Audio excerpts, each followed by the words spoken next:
नमस्कार दोस्तों, एग्जामोफोबिया YouTube channel में आप सभी लोगों का स्वागत है।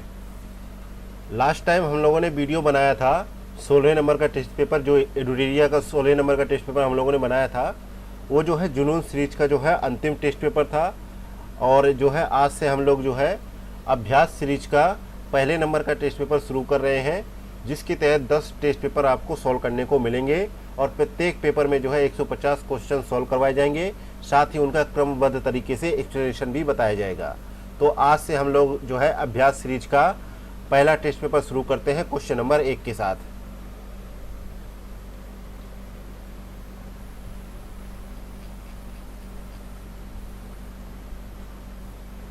क्वेश्चन नंबर पहला है कि रिक्त स्थान की पूर्ति विकल्प में दिए गए उचित शब्दों के आधार पर कीजिए।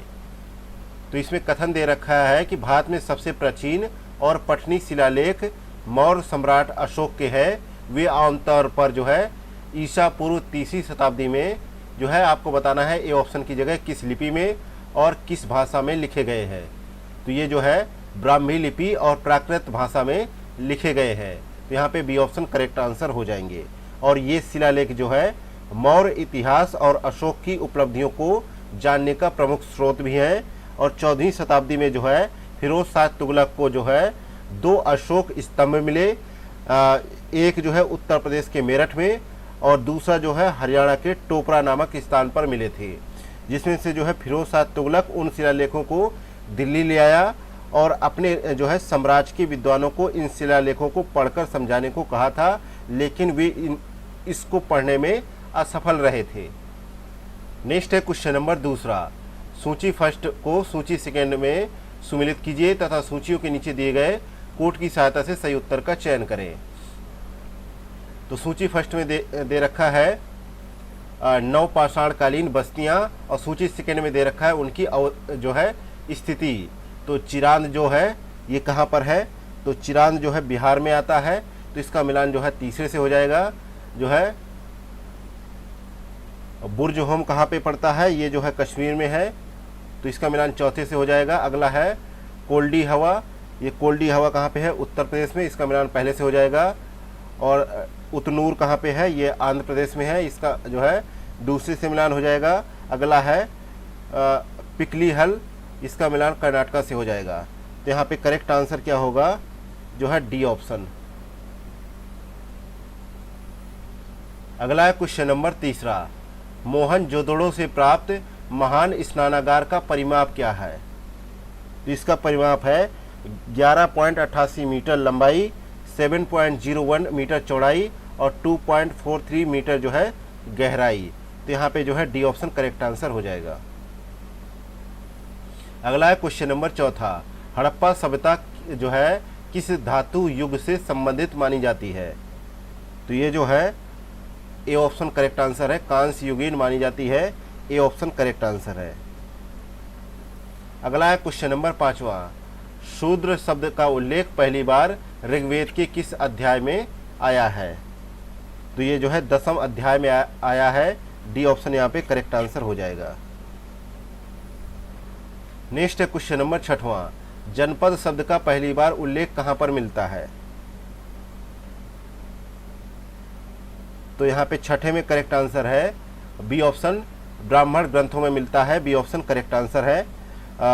हालांकि चारों वेदों में जो है जन शब्द अर्थात जो है कबीलाई लोग का उल्लेख बहुत बार किया गया है, पर वहाँ पर जो है जनपद या लोगों के आवास का कोई उल्लेख हमें नहीं मिलता है।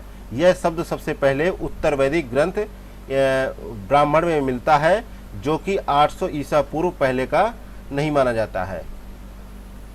आगे बढ़ते हैं तो देखते हैं क्वेश्चन नंबर 7वां नंबर क्वेश्चन है कि जैन धर्म के संबंध में निम्नलिखित कथनों पर विचार करें। पहला कथन है कि जैन धर्म के सिद्धांतों के प्रचार के लिए पाली भाषा को अपनाया गया था।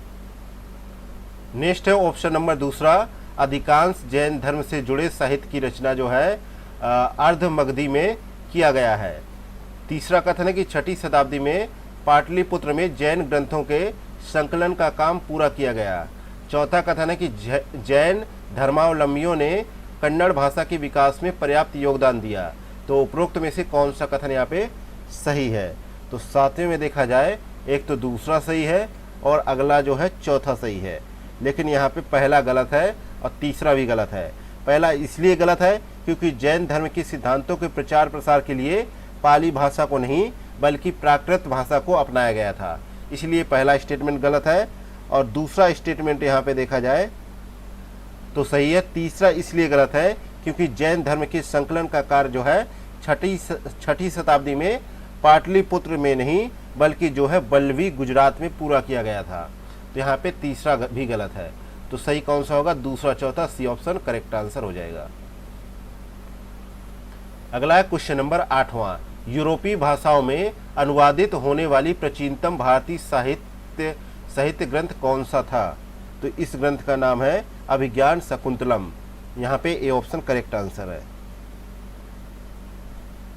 तो जो है गुप्त काल में देखा जाए तो गुप्त काल साहित्य और कला की दृष्टि से भारतीय इतिहास का बहुत ही महत्वपूर्ण समृद्ध काल था और गुप्त काल की जो है साहित्यिक प्रसिद्धि कालिदास की रचना से हुई, जिनका काल जो है चौथी शताब्दी का जो है माना जाता है। और वे संस्कृत साहित्य के महान कवि हुआ करते थे और उनकी जो है एक कृति हुई जिसका नाम अभिज्ञान शकुंतलम था। यह जो है विश्व साहित्य में अपना बहुत ही शीर्ष स्थान यानी महत्वपूर्ण स्थान रखती थी यह रचना। और यह राजा दुष्यंत और शकुंतला की प्रेम कहानी से संबंधित रचना थी, जिनका जो है पुत्र भरत जो है बहुत बड़ा शासक बना भारत वंश का, और उन्हीं के नाम पे जो है हमारे देश भारत का नाम जो है भारत पड़ा। और यूरोपीय भाषाओं में अनुवाद होने वाले प्राचीनतम भारतीय साहित्य का नाम भी अभिज्ञान शकुंतलम है। और भगवद गीता ऐसा दूसरा ग्रंथ है। पहला जो है कौन सा है? अभिज्ञान शकुंतलम है और दूसरा है जो है भगवद गीता। नेक्स्ट है क्वेश्चन नंबर 9वां। निम्नलिखित कथनों पर विचार करें। पहला कथन है कि पाल शासक धर्मपाल ने नालंदा विश्वविद्यालय की स्थापना की थी। दूसरा कथन है कि पाल शासक देवपाल ने विक्रमशिला विश्वविद्यालय की स्थापना की थी। तीसरा कथन है कि पाल शासक बौद्ध मत के संरक्षक थे। चौथा कथन है कि पाल शासकों ने ब्राह्मणों को खूब दान दिया था। तो उपरोक्त में से कौन सा कथन यहाँ पे सही है? तो 9वें में देखा जाए तो एक तो तीसरा सही है, चौथा सही है, लेकिन पहला और दूसरा यहाँ पे गलत है। क्योंकि नालंदा विश्वविद्यालय की स्थापना जो है पाल शासक धर्मपाल ने नहीं बल्कि इसकी स्थापना 5वीं शताब्दी में गुप्त शासक कुमार गुप्त प्रथम ने करवाई थी, इसलिए पहला स्टेटमेंट यहाँ पे गलत हो जाता है। और बिहार के भागलपुर जिले में स्थित जो है विक्रमशिला विश्वविद्यालय है, इसकी स्थापना जो है पाल शासक धर्मपाल ने की थी, ना कि देवपाल ने इसकी स्थापना की थी। तो यहाँ पे पहला दूसरा गलत है, तो यहाँ पे तीसरा चौथा सही होगा, यानी डी ऑप्शन राइट आंसर हो जाएगा। नेक्स्ट है क्वेश्चन नंबर 10वां। किस चोल शासक ने जो है गंगई कोंड चोल यानी गंगा का चोल विजेता की उपाधि ग्रहण की? तो 10वें में करेक्ट आंसर क्या होगा? राजेंद्र प्रथम ने। राजेंद्र प्रथम ने, बी ऑप्शन करेक्ट आंसर हो जाएगा। यह जो है चोल राज का जो है प्रसिद्ध जो है शासक था और कलिंग के रास्ते बंगाल का अभियान राजेंद्र प्रथम के शासनकाल में सबसे उल्लेख था। और इसमें जो है चोल सेनाओं ने जो है गंगा नदी पार कर 2 स्थानीय राजाओं को हराया और इस विजय की स्मृति में राजेंद्र प्रथम ने जो है गंगई कोंड चोल यानी गंगा का चोल विजेता की उपाधि धारण की। नेक्स्ट क्वेश्चन नंबर 11वां। दिल्ली सल्तनत के किस शासक का मूल नाम उलूग खान था? तो दिल्ली के जो है किस शासक का नाम जो है उलूग खान था, ये बताना है। तो सही जवाब है बलबन का नाम जो है उलूग खान था, ये ऑप्शन करेक्ट आंसर है। बलबन जो है 1266 से 87 ईस्वी तक जो है दिल्ली सल्तनत का एक शक्तिशाली शासक था और उसका मूल नाम जो है उलूग खान था। वह एक तुर्की मूल का सरदार था और गद्दी पर बैठने से पूर्व वह जो है नसरुद्दीन महमूद के साथ अपनी पुत्री का विवाह करके वह अपनी स्थिति को बहुत ही मजबूत करने में सफल रहा। नेक्स्ट है क्वेश्चन नंबर 12वां। सूची फर्स्ट यानी सूची फर्स्ट में दे रखा है सल्तनतकालीन विभाग और सूची सेकंड में दे रखा है उनसे संबंधित कार्य, तो उनको सम्मिलित करना है तथा सूचियों के नीचे दिए गए कोड की सहायता से सही उत्तर का चयन करना है। तो दीवाने जो है बंदगान का मिलान किससे होगा? दास विभाग से होगा और फिरोज शाह तुगलक द्वारा स्थापित किया गया विभाग है, तो इसका मिलान होगा दास विभाग, दूसरे से मिल जाएगा। अगला है दीवाने इंशा, तो इसका मिलान होगा राजकीय पत्राचार से। तो यहाँ पे चौथे से मिलान हो जाएगा। दीवाने अर्ज है अगला, तो इसका मिलान होगा सैन्य विभाग से। अगला है दीवाने रिसालत, इसका मिलान होगा धार्मिक प्रबंधन से। तो इस प्रकार यहाँ पे ये ऑप्शन करेक्ट आंसर हो जाएगा।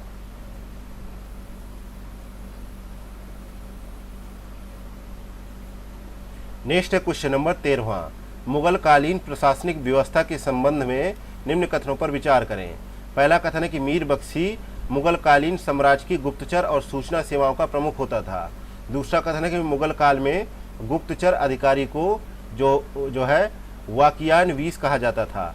तीसरा कथन है मुगल काल में सूचना अधिकारी को बरीद कहा जाता था। तो उपरोक्त में से कौन सा कथन यहाँ पे सही है?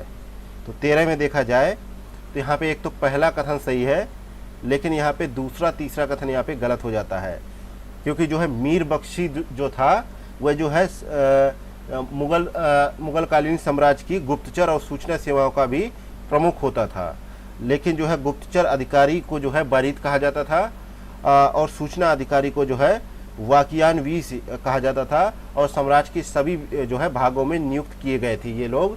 ऐसा जो है उसमें जो है कहा गया है इसके जो है मुगल कालीन साम्राज्यिक व्यवस्था में। और उनकी रिपोर्ट जो है दरबार में बादशाह के सामने मीर बख्शी के माध्यम से ही प्रस्तुत की जाती थी। तो इस प्रकार यहाँ पे दूसरा तीसरा गलत हो जाता है, तो ए ऑप्शन करेक्ट आंसर होगा।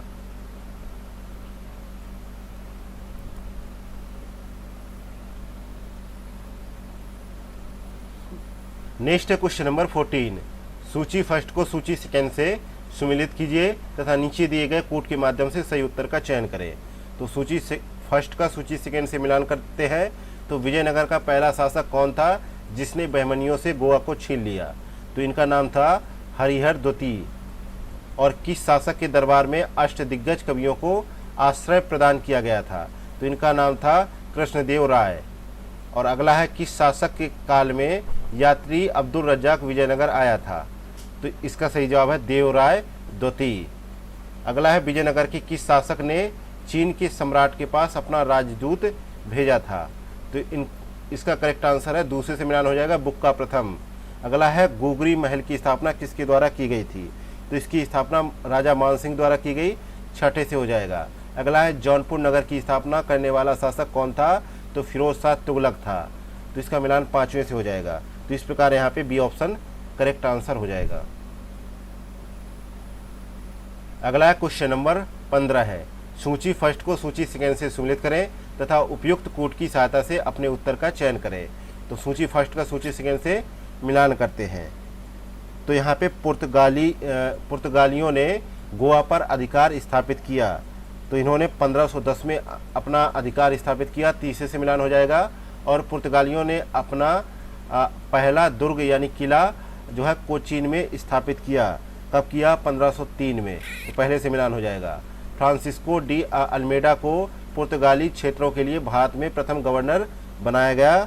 तो कब बनाया गया? 1505 ईस्वी में। अगला है पुर्तगालियों ने गोवा को अपनी राजधानी कब बनाया?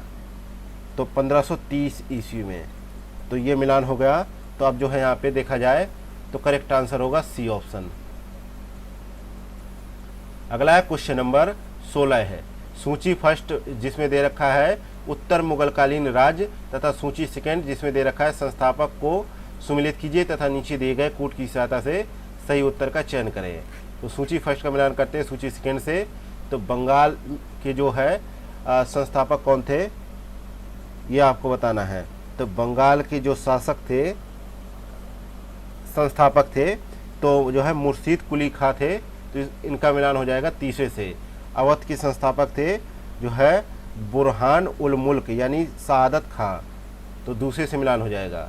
अगला है हैदराबाद के जो है निजाम उल मुल्क थे जिन्होंने हैदराबाद की स्थापना की। मैसूर की स्थापना जो है हैदर अली ने की थी।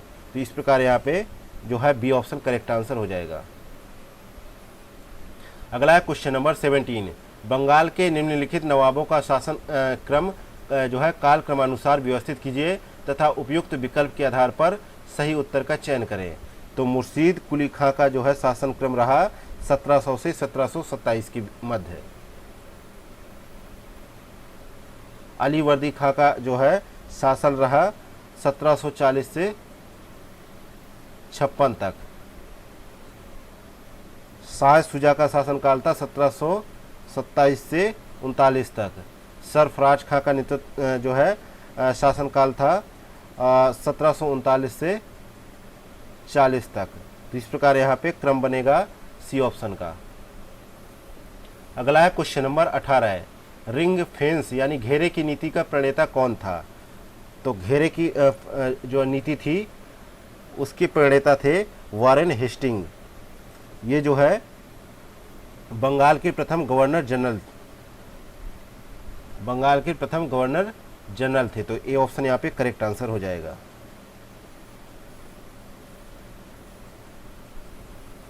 नेक्स्ट है क्वेश्चन नंबर 19 है, फराजी कौन थे? तो फराजी जो है हाजी शरीयतुल्लाह के अनुयायी थे। यहाँ पे बी ऑप्शन करेक्ट आंसर है, क्योंकि जो है फराजी विद्रोह जो है पूर्वी बंगाल में जो है फरीदपुर में दादू मियाँ के नेतृत्व में अंग्रेजों के विरुद्ध चलाया गया एक महत्वपूर्ण विद्रोह था।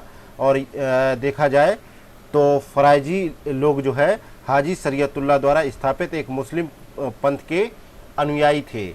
और शुरुआत में इस आंदोलन का उद्देश्य जो है इस्लाम में सुधार करना था, लेकिन आगे चलकर इसका उद्देश्य बंगाल से अंग्रेजों को निकालकर बाहर करना हो गया।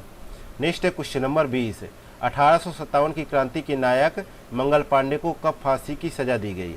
तो मंगल पांडे को फांसी की सजा जो है 8 अप्रैल 1857 को दी गई। 8 अप्रैल 1857 को दी गई। तो यहाँ पे बी ऑप्शन करेक्ट आंसर हो जाएगा, क्योंकि देखा जाए तो 1857 की जो क्रांति हुई उसके सूत्रपात जो थे बैरकपुर छावनी के स्वतंत्रता प्रेमी सैनिक मंगल पांडे को माना जाता है। और जो है 29 मार्च 1857 को नए कारतूसों के प्रयोग के विरुद्ध मंगल पांडे ने आवाज़ उठानी चाहिए और आवाज़ उठाई भी, और अपनी यूनिट के अंग्रेज जो है सार्जेंट मेजर पर गोली भी चलाई। इसका परिणाम यह देखने को मिलता है कि अंग्रेज सेना ने उन्हें काबू कर लिया और 8 अप्रैल 1857 को उन्हें फांसी की सजा दी गई। नेक्स्ट है क्वेश्चन नंबर 21, कथन ए और कारण आर पर विचार करें तथा उपयुक्त विकल्प के आधार पर सही उत्तर का चयन करें। कथन ए कह रहा है कि 19वीं शताब्दी के सामाजिक आर्थिक सुधार आंदोलनों के कारण भारत का आधुनिकीकरण हुआ। कारण आर कह रहा है सामाजिक आर्थिक आंदोलनों के जड़ में बुद्धिवाद, मानवतावाद तथा वैज्ञानिक दृष्टिकोण जैसे विचार थे जो आधुनिकता के आधार माने जाते हैं। तो 21 में देखा जाए तो ए ऑप्शन करेक्ट आंसर हो जाएगा। ए आर दोनों सही है तथा आर एक की सही व्याख्या कर रहा है। नेक्स्ट है क्वेश्चन नंबर 22, मिलान करना है राजनीतिक संस्थाओं का मिलान करना है उनकी स्थापना से वर्ष से। तो बंगाल ब्रिटिश इंडिया सोसाइटी की स्थापना 1843 में हुई और ब्रिटिश इंडियन एसोसिएशन की स्थापना जो है 1851 में हुई और बंग भाषा प्रकाशिका सभा की स्थापना 1836 में हुई और बॉम्बे एसोसिएशन की स्थापना 1852 में हुई। तो इस प्रकार यहाँ पे बी ऑप्शन करेक्ट आंसर हो जाएगा।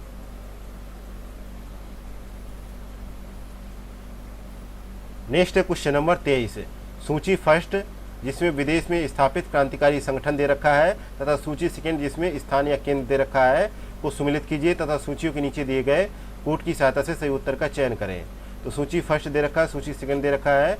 तो गदर पार्टी का दे रखा है कि गदर पार्टी का जो केंद्र क्या था। तो गदर पार्टी का जो केंद्र था वो सैन फ्रांसिस्को यूएसए था। सैन फ्रांसिस्को अमेरिका यानी यूएसए था। और इंडिया हाउस का जो है स्थापना जो है कहाँ पे हुई? लंदन ब्रिटेन में हुई। और यूनाइटेड इंडिया हाउस की स्थापना जो है सिएटल यूएसए में हुई। और स्वदेशी सेवक गृह की स्थापना जो है वैंकूवर कनाडा में हुई। इस प्रकार यहाँ पे देखा जाए तो करेक्ट आंसर होगा बी ऑप्शन। नेक्स्ट है क्वेश्चन नंबर 24, निम्नलिखित कथनों पर विचार करें। पहला कथन है कि एनी बेसेंट ने अप्रैल 1916 में मद्रास में all India home rule league की स्थापना की। दूसरा कथन है जो है बाल गंगाधर तिलक ने अपनी इंडियन होम रूल की स्थापना सितंबर 1916 में की। तीसरा कथन है तिलक ने अपनी पहली होम रूल मीटिंग बेलगाम कर्नाटका में की। तो उपरोक्त में से कौन सा कथन यहाँ पे सही है? तो यहाँ पे देखा जाए सही के लिए पूछा गया है, तो यहाँ पे केवल तीसरा सही है, पहला और दूसरा यहाँ पे गलत है, क्योंकि एनी बेसेंट ने सितंबर 1916 में जो है अब सितंबर 1916 में मद्रास में all India home rule league की स्थापना की, ना कि जो है अप्रैल 1916 में। तो ये अप्रैल 1916 नहीं होना चाहिए, सितंबर 1916 होना चाहिए, तब सही होता, लेकिन गलत है। और तिलक ने जो है अप्रैल 1916 में नहीं बल्कि सितंबर 1916 में अपनी होम रूल लीग की स्थापना की। तो यहाँ पे जो है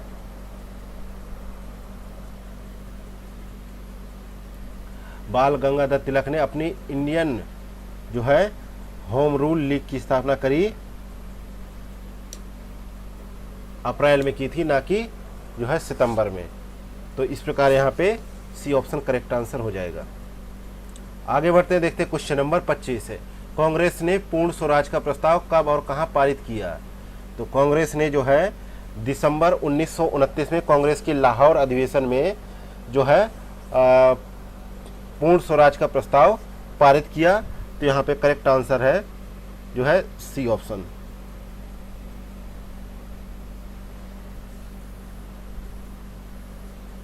नेक्स्ट है क्वेश्चन नंबर 26। 1937 के प्रांतीय चुनावों में कांग्रेस द्वारा मंत्रिमंडल का गठन निम्न में से किन राज्यों में किया गया? कहां पर किया गया? बॉम्बे, मद्रास, संयुक्त प्रांत, मध्य भारत, बिहार, उड़ीसा एवं पश्चिमोत्तर प्रांत में मंत्रिमंडलों का गठन किया गया। तो यहाँ पे करेक्ट आंसर होगा जो है पहला, दूसरा, चौथा और पांचवा, लेकिन असम, पंजाब शामिल नहीं है, इसलिए बी ऑप्शन करेक्ट आंसर हो जाएगा। अगला क्वेश्चन नंबर 27 है। कांग्रेस कार्य समिति ने कब और कहां भारत छोड़ो आंदोलन के प्रस्ताव को अपनी स्वीकृति दी थी? तो 27 में देखा जाए तो सही जवाब है सी ऑप्शन, जुलाई 1942 में वर्धा में जो है उन्होंने जो है भारत छोड़ो आंदोलन के प्रस्ताव को अपनी स्वीकृति प्रदान की। और कांग्रेस कार्य समिति ने वर्धा की अपनी बैठक 14 जुलाई 1942 में जो है संघर्ष के गांधीवादी प्रस्ताव को अपनी स्वीकृति प्रदान करी और भारत छोड़ो आंदोलन के प्रस्ताव को भी अपनी स्वीकृति यहीं पर ही प्रदान की थी। आगे बढ़ते देखते क्वेश्चन नंबर 28। 28 नंबर क्वेश्चन है कि निम्नलिखित घटनाओं को जो है कालानुक्रमिक क्रम में व्यवस्थित करें तथा उपयुक्त विकल्प के आधार पर सही उत्तर का चयन करें। तो राजगोपालाचारी फार्मूला जो है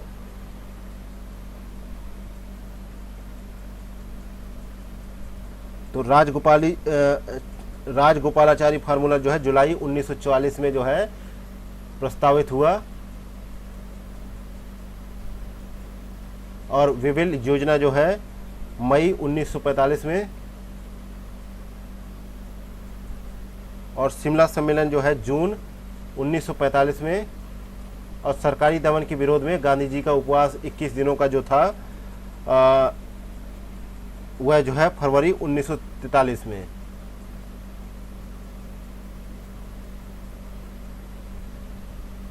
और पाकिस्तान दिवस जो है कब मनाया जाता है? 23 मार्च 1943 को। तो इस प्रकार से घटनाओं को सही क्रम में व्यवस्थित किया जाए तो डी ऑप्शन यहाँ पे करेक्ट आंसर हो जाएगा। अगला है क्वेश्चन नंबर 29। सूची फर्स्ट जिसमें कैबिनेट मिशन के सदस्यों का जिक्र है, सूची सेकंड जिसमें उनका पद दे रखा है को सम्मिलित करना है तथा नीचे दिए गए कूट के माध्यम से सही उत्तर का चयन करना है। तो सूची फर्स्ट का मिलान करते हैं सूची सेकंड से।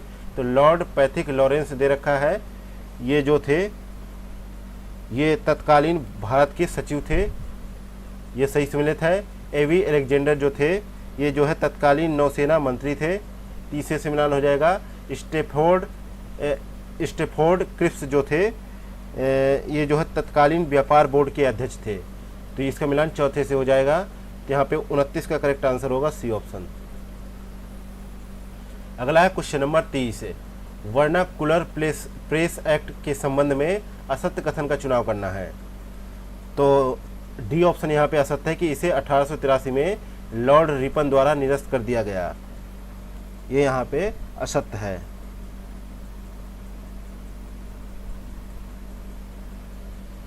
तो इसे जो है 1881 में जो है जो गवर्नर जनरल थे लॉर्ड रिपन, उन्होंने इसको रद्द किया, लेकिन 1881 में, ना कि 83 में, इसलिए ये ऑप्शन गलत था।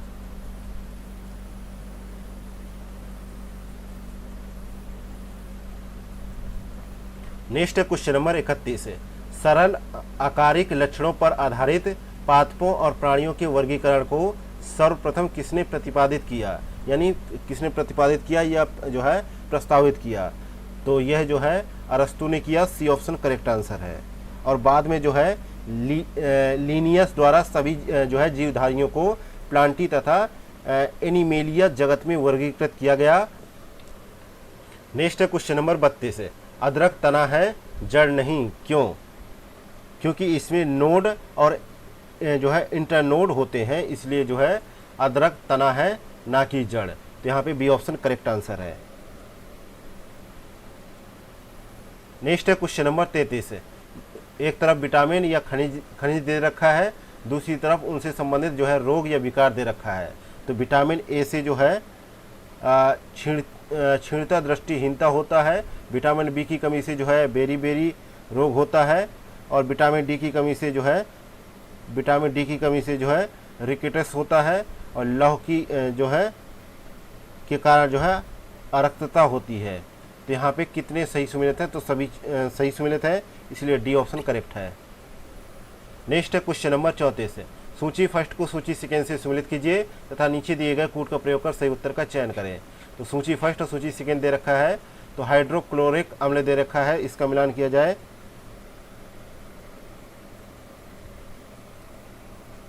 तो हाइड्रोक्लोरिक अम्ल जो है जीवाणुओं का नाश करने के लिए उपयोग किया जाता है, और जो है श्लेष्मल का जो है प्रयोग किया जाता है, जो है आमाशय के आंतरिक स्तर को सुरक्षा प्रदान करने के लिए किया जाता है। तो चौथे से मिलान हो जाएगा। अगला है जठर रस का प्रयोग जो है प्रोटीन का विखंडन करने के लिए किया जाता है, और पित्त रस का प्रयोग जो है वसा पाचन में उपयोगी है। तो यहाँ पे बी ऑप्शन राइट आंसर हो जाएगा। अगला है क्वेश्चन नंबर 35 है, निम्नलिखित में से कौन सा युग्म सुमेलित नहीं है? तो एक तरफ मानव रोग है, दूसरी तरफ रोग कारक सूक्ष्म जीव है। तो मलेरिया जो होता है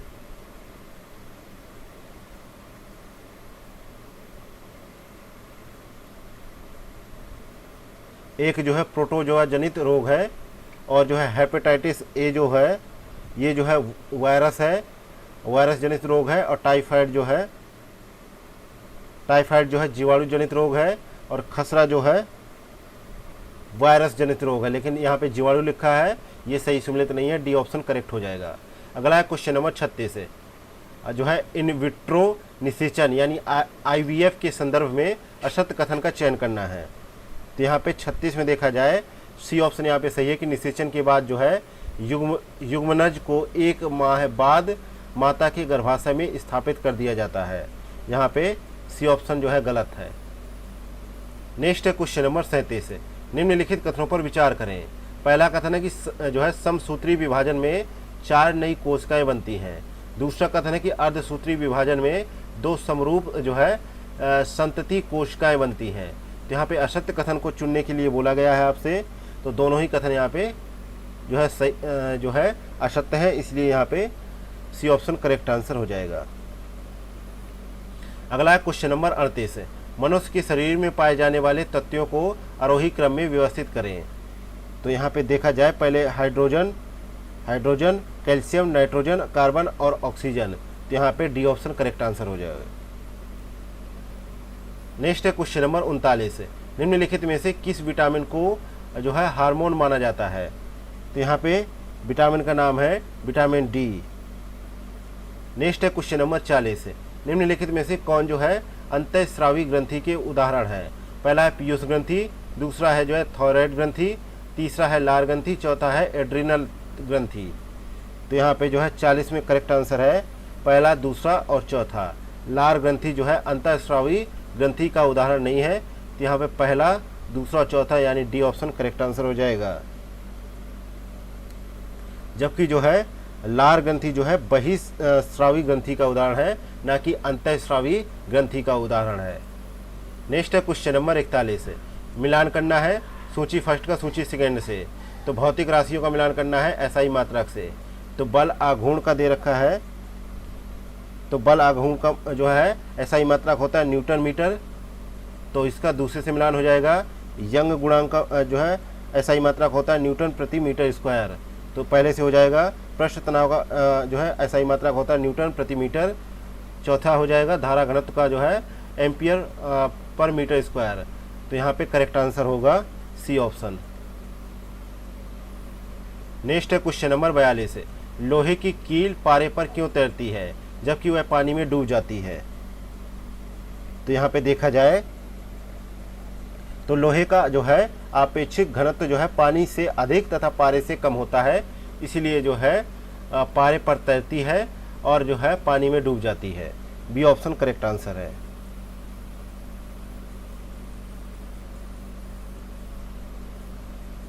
नेक्स्ट है क्वेश्चन नंबर 43 है, सूची फर्स्ट को सूची सेकेंड से सम्मिलित कीजिए तथा सूचियों के नीचे दिए गए कूट का प्रयोग कर सही उत्तर का चयन करें। सूची फर्स्ट और सूची सेकेंड का मिलान करें। तो ऊर्जा का रूपांतरण और युक्ति दे रखा है, तो प्रकाशीय ऊर्जा से विद्युत ऊर्जा में जो है परिवर्तन होगा, तो ये जो है सौर सेल के माध्यम से होगा। चौथे से मिलान हो जाएगा। और वैद्युत से जो है ध्वनि में जो परिवर्तन होगा लाउड स्पीकर के माध्यम से। और द्रव्यमान से जो है ऊष्मा में परिवर्तन नाप की रिएक्टर के माध्यम से। और रासायनिक से ऊष्मा एवं प्रकाश का जो है प्रक्रिया जो है संपन्न होगी ईंधन दहन के माध्यम से। तो यहाँ पे करेक्ट आंसर होगा बी ऑप्शन। नेक्स्ट है क्वेश्चन नंबर 44 है, दो समानांतर प्रतिरोध वाले सर्किट का कुल प्रतिरोध 1.403 किलो ओम है। यदि एक प्रतिरोधक का मान 3.0 किलो ओम है तो दूसरे प्रतिरोधक का मान क्या होगा। तो इसका मान होगा जो है 2.632 kilo ohm. B option correct answer हो जाएगा। नेक्स्ट है क्वेश्चन नंबर 45 है, कथन ए और कारण आर पर विचार करें तथा नीचे दिए गए कूट का प्रयोग कर सही उत्तर का चयन करें। कथन ए दे रखा है कि दीर्घ दृष्टि दोष में पास रखी वस्तु से आने वाली प्रकाश किरणें जो है दृष्टिपटल यानी रेटिना के पीछे फोकसित होती हैं। कारण आर दे रखा है कि इस दोष को जो है उपयुक्त क्षमता के अभिसारी लेंस का उपयोग कर संशोधित किया जाता है।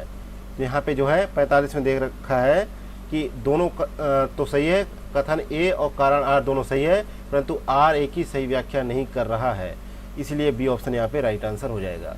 अगला है क्वेश्चन नंबर 46 है, दिए गए पदार्थ की किसी एक लंबाई तथा ए मोटाई के तार का प्रतिरोध 4 ओम है।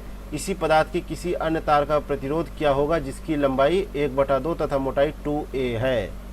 तो इसका सही जवाब होगा जो है 1 ओम होगा। डी ऑप्शन करेक्ट है।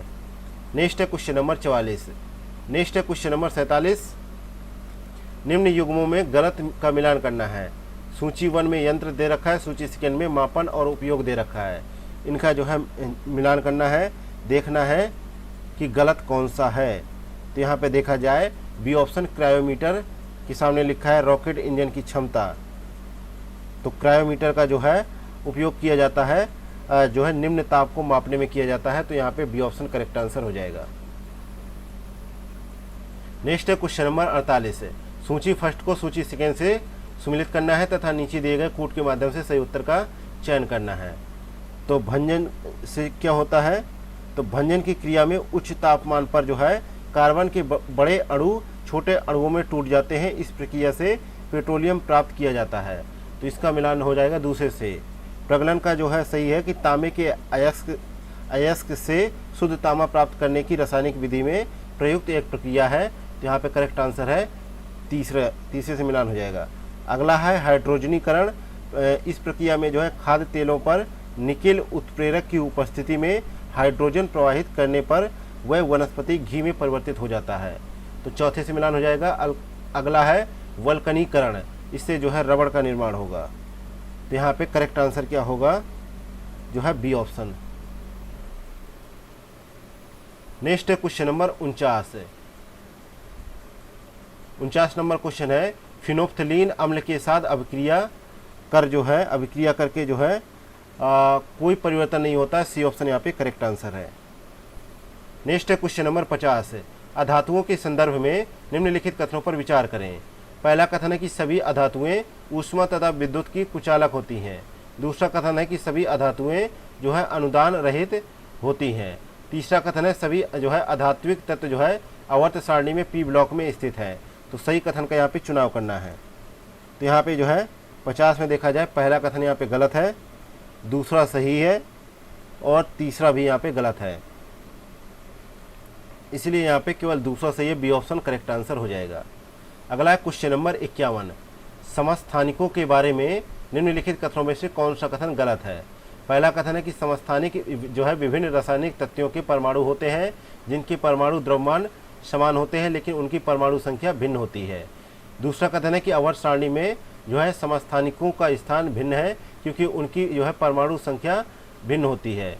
तो कूट के माध्यम से जो है सही जवाब देना है। तो दोनों ही कथन यहाँ पे गलत हो जाते हैं 51 में, इसलिए सी ऑप्शन करेक्ट है। अगला है क्वेश्चन नंबर 52। निम्नलिखित कथनों पर विचार करें। पहला कथन है कि ध्वनि की जो है प्रबलता इसकी आवृत्ति पर निर्भर करती है। दूसरा कथन है कि ध्वनि का जो है तारत्व इसके आयाम पर निर्भर करता है। तो असत्य कथन को यहाँ पे चुना जाए तो असत्य कथन को देखा जाए तो दोनों ही कथन यहाँ पे असत्य है, इसलिए सी ऑप्शन यहाँ पे करेक्ट आंसर है। क्योंकि जो है ध्वनि की जो है प्रबलता इसके आयाम पर निर्भर करती है ना कि आवृत्ति पर, और जब किसी कंपित वस्तु का आयाम अधिक होता है तो इसके द्वारा उत्पन्न ध्वनि प्रबल होती है। जब आयाम छोटा होता है तो उत्पन्न ध्वनि मंद होती है। नेक्स्ट है क्वेश्चन नंबर 53। ऊर्जा संरक्षण के संबंध में निम्न कथनों पर विचार करें। पहला कथन है कि इसके अनुसार ऊर्जा का केवल एक रूप से दूसरे रूप में रूपांतरण हो सकता है। दूसरा कथन है कि रूपांतरण के पश्चात कुल ऊर्जा सदैव अचर रहती है। तीसरा कथन है कि ऊर्जा उत्पन्न की जा सकती है परंतु विनाश संभव नहीं है। तो यहाँ पे देखा जाए 53 में पहला दूसरा सही है लेकिन तीसरा यहाँ पे गलत हो जाता है क्योंकि ऊर्जा संरक्षण का नियम जो है प्रत्येक स्थिति तथा सभी प्रकार के रूपांतरणों में मान्य है। और जो है देखा जाए तो इस नियम के अनुसार जो है ऊर्जा केवल एक रूप से दूसरे रूप में रूपांतरित हो सकती है, ना तो इसकी उत्पत्ति की जा सकती ना ही इसका विनाश किया जा सकता है। इसलिए यहाँ पे तीसरा स्टेटमेंट गलत है। तो सही के लिए पूछा गया है तो पहला दूसरा यहाँ पे सही है, सी ऑप्शन करेक्ट आंसर हो जाएगा।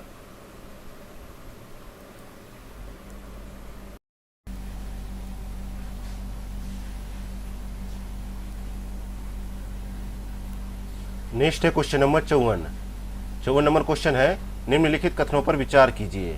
पहला कथन है उपचयन। तो उपचयन किसको कहते हैं? अभिक्रिया के समय हाइड्रोजन का जो है ह्रास होता है यानी हानि होती है हाइड्रोजन की, उसे जो है उपचयन कहते हैं। अपचयन किसको कहते हैं? अभिक्रिया के समय ऑक्सीजन की वृद्धि होती है। तो ये दोनों कथन दे रखे हैं, आपको बताना है कि इनमें से सही कथन कौन सा है। तो सही कथन जो है उपचयन वाला है, अपचयन वाला नहीं। अपचयन में क्या होता है? अपचयन में देखा जाए तो क्या होता है कि अपचयन में जो है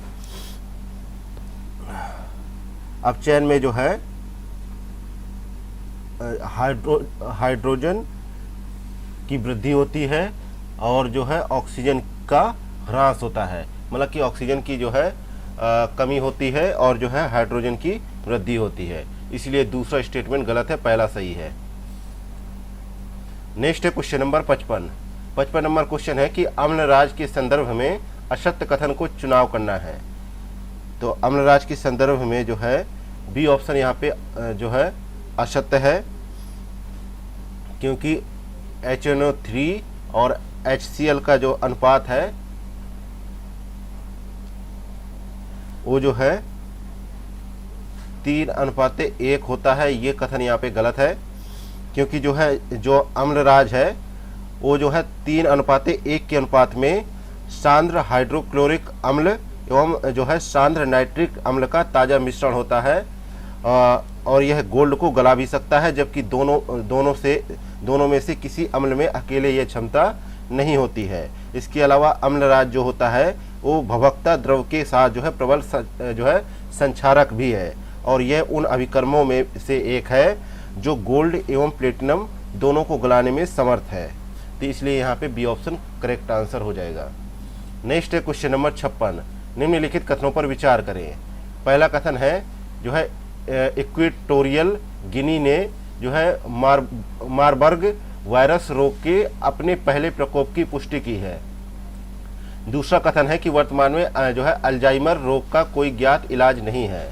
तीसरा कथन है कि मारबर्ग वायरस जो है फिलो वायरस परिवार यानी इबोला सहित का एक हिस्सा है, जिसे पहली बार वर्ष 1961 में पहचाना गया था।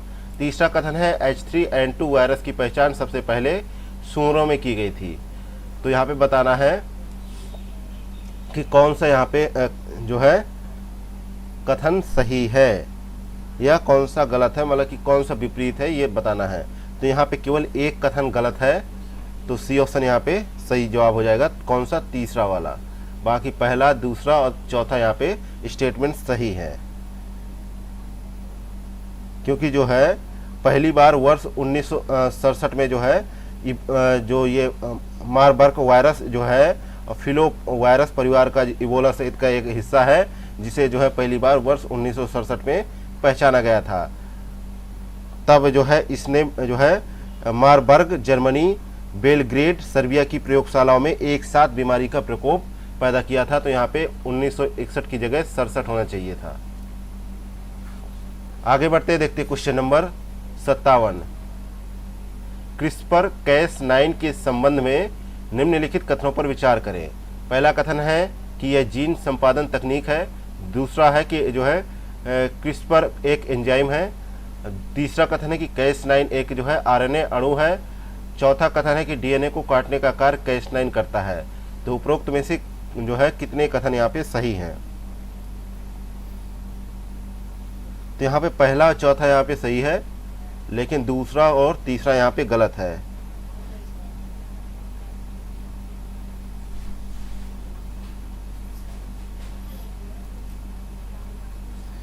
क्रिस्पर जो है एक जो है आरएनए अणु है जो डीएनए के विशिष्ट क्षेत्रों को पहचानता है, और जो है Cas9 यह एक एंजाइम है जो डीएनए को काटने और जो है संपादित करने में मदद करता है।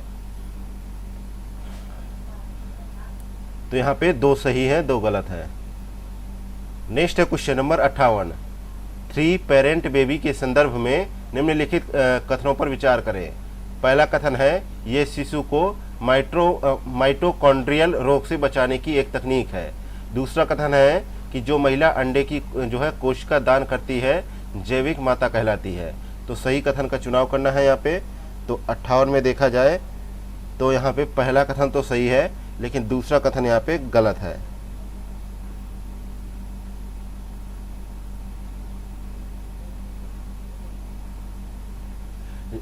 माइटोकॉन्ड्रियल रोगों को अक्सर मां से ही प्रसारित किया जाता है, इसलिए इस तकनीक का उपयोग करके एक जो है स्वस्थ माइटोकॉन्ड्रियल डीएनए वाली महिला के अंडे जो है कोशिका का उपयोग किया जा सकता है, ताकि बच्चे को माइटोकॉन्ड्रियल रोग ना हो सके। तो इसलिए यहाँ पे दूसरा स्टेटमेंट गलत है, पहला ही सही है।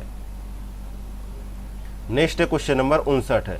आरएनए हस्तक्षेप यानी आरएनए प्रौद्योगिकी के संबंध में निम्नलिखित कथनों पर विचार करें। पहला कथन है कि इसका उपयोग जीव के जीन की जो है अभिव्यक्ति को कम या बंद करने के लिए उपयोग किया जाता है।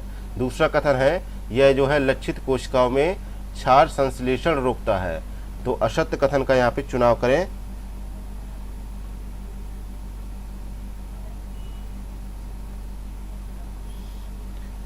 तो 59 में देखा जाए असत्य कथन का चुनाव करना है, तो दूसरा कथन यहाँ पे असत्य है, पहला यहाँ पे सही है। तो बी ऑप्शन यहाँ पे करेक्ट आंसर हो जाएगा, क्योंकि यह जो है लक्षित कोशिकाओं में जो है प्रोटीन संश्लेषण को रोकता है, न कि क्षार संश्लेषण को। तो इसलिए यहाँ पे दूसरा स्टेटमेंट गलत था। नेक्स्ट है क्वेश्चन नंबर 60। वेब 3.0 के संबंध में निम्नलिखित कथनों पर विचार करें। पहला कथन है कि यह वेब 2.0 की तुलना में अधिक जो है केंद्रीकृत है। दूसरा कथन है वेब 3.0 में ब्लॉकचेन तकनीक का उपयोग किया जाता है। तो सही कथन का चुनाव कीजिए यहाँ पे। तो 60 में दे रखा है कि दूसरा कथन तो सही है, लेकिन पहला कथन यहाँ पे गलत है। पहला कथन इसलिए गलत है क्योंकि जो है वेब 3.0 एक नए प्रकार की वेब की अवधारणा है, जिसमें जो है उपयोगकर्ताओं को अधिक नियंत्रण और स्वतंत्रता प्रदान की जाती है। ये वेब 2.0 की तुलना में अधिक विकेंद्रीकृत, सुरक्षित और स्वायत्त होगा।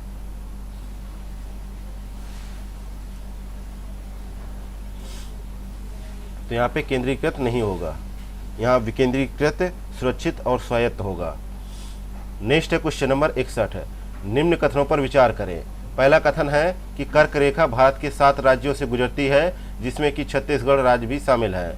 दूसरा कथन है कि मिनिकॉय व मालदीव के मध्य 9 डिग्री चैनल तथा मिनिकॉय व लक्षद्वीप के मध्य 8 डिग्री चैनल स्थित है। तीसरा कथन है भारत का दक्षिणतम बिंदु जो है 6 डिग्री 45 जो है मिनट उत्तरी अक्षांश पर स्थित है। तो यहाँ पे पूछा गया है सही कथन। तो 61 में देखा जाए सही कथन कौन सा होगा।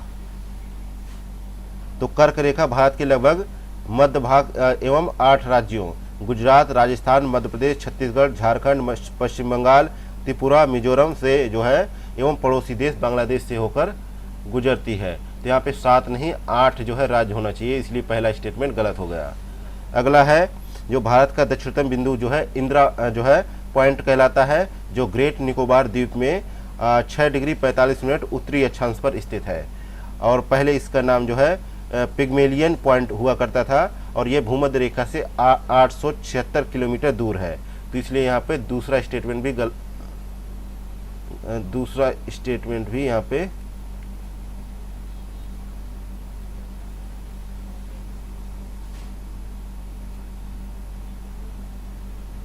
नहीं, तीसरा सही है। अभी दूसरे के बारे में बात करते हैं।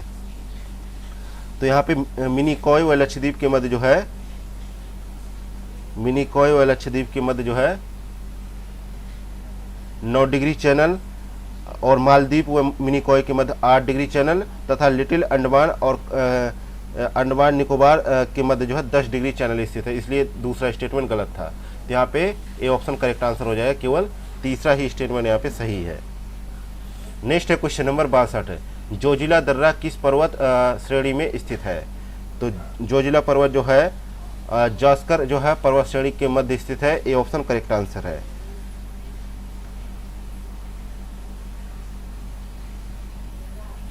नेक्स्ट है क्वेश्चन नंबर 63 है, गंगा के बाएं तट की मुख्य सहायक नदियों का पश्चिम से पूर्व का क्रम क्या होगा। तो पहले होगा रामगंगा, फिर होगा गोमती, फिर गंडक, फिर बागमती। यहाँ पे बी ऑप्शन करेक्ट आंसर होगा। नेक्स्ट है क्वेश्चन नंबर 64 है, मानसून पूर्व वर्षा का स्थानीय नाम दे रखा है और राज्य का जिक्र है। तो इनको देखना है कि कौन सा जो है सही सुमिलित है।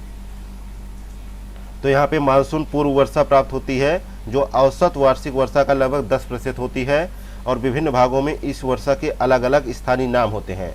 असम में इसे चाय वर्षा, ये सही है। और जो है बंगाल में काल वैशाखी, तो यहाँ पे चौथा गलत हो गया। और केरल में जो है केरल में आम्र वर्षा,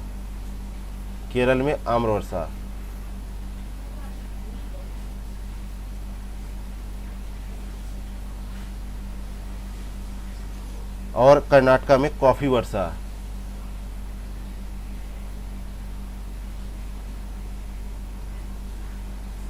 तो हम चेरी ब्लॉसम कहा जाता है कर्नाटका में, हाँ दूसरा से ये चेरी ब्लॉसम कहा जाता है।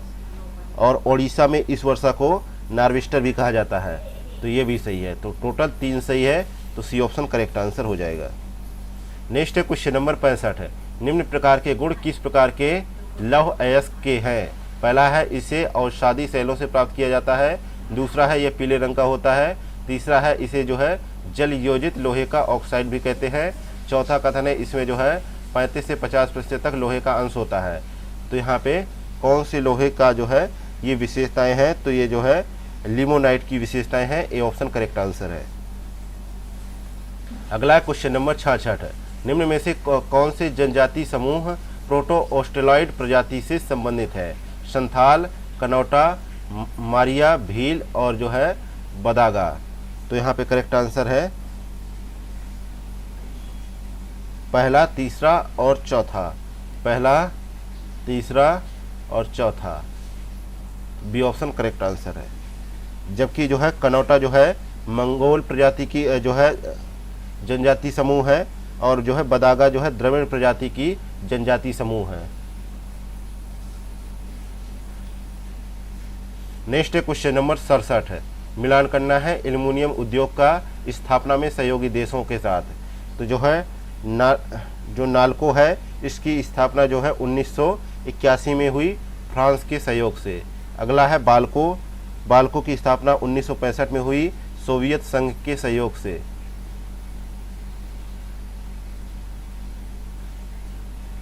और इंडाल्को की स्थापना हुई 1938 में कनाडा के सहयोग से।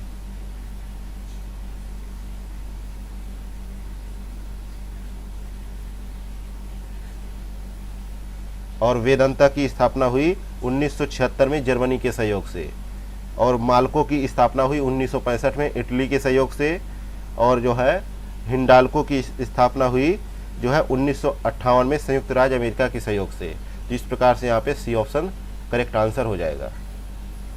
नेक्स्ट है क्वेश्चन नंबर 68 है, किरीट या कोरोना के संबंध में निम्न कथनों पर विचार करें।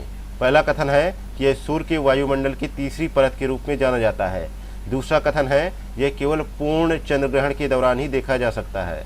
तीसरा कथन है यह क्षेत्र अत्यधिक पराबैंगनी और एक्सरे उत्सर्जन का एक शक्तिशाली स्रोत है। तो सही कथन का यहाँ पे चुनाव किया जाए। तो एक तो पहला कथन सही है, दूसरा गलत है, तीसरा सही है।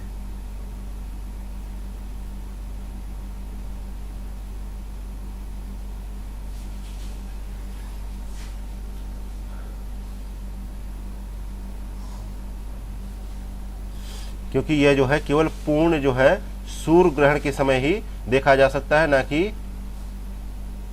चंद्र ग्रहण के समय।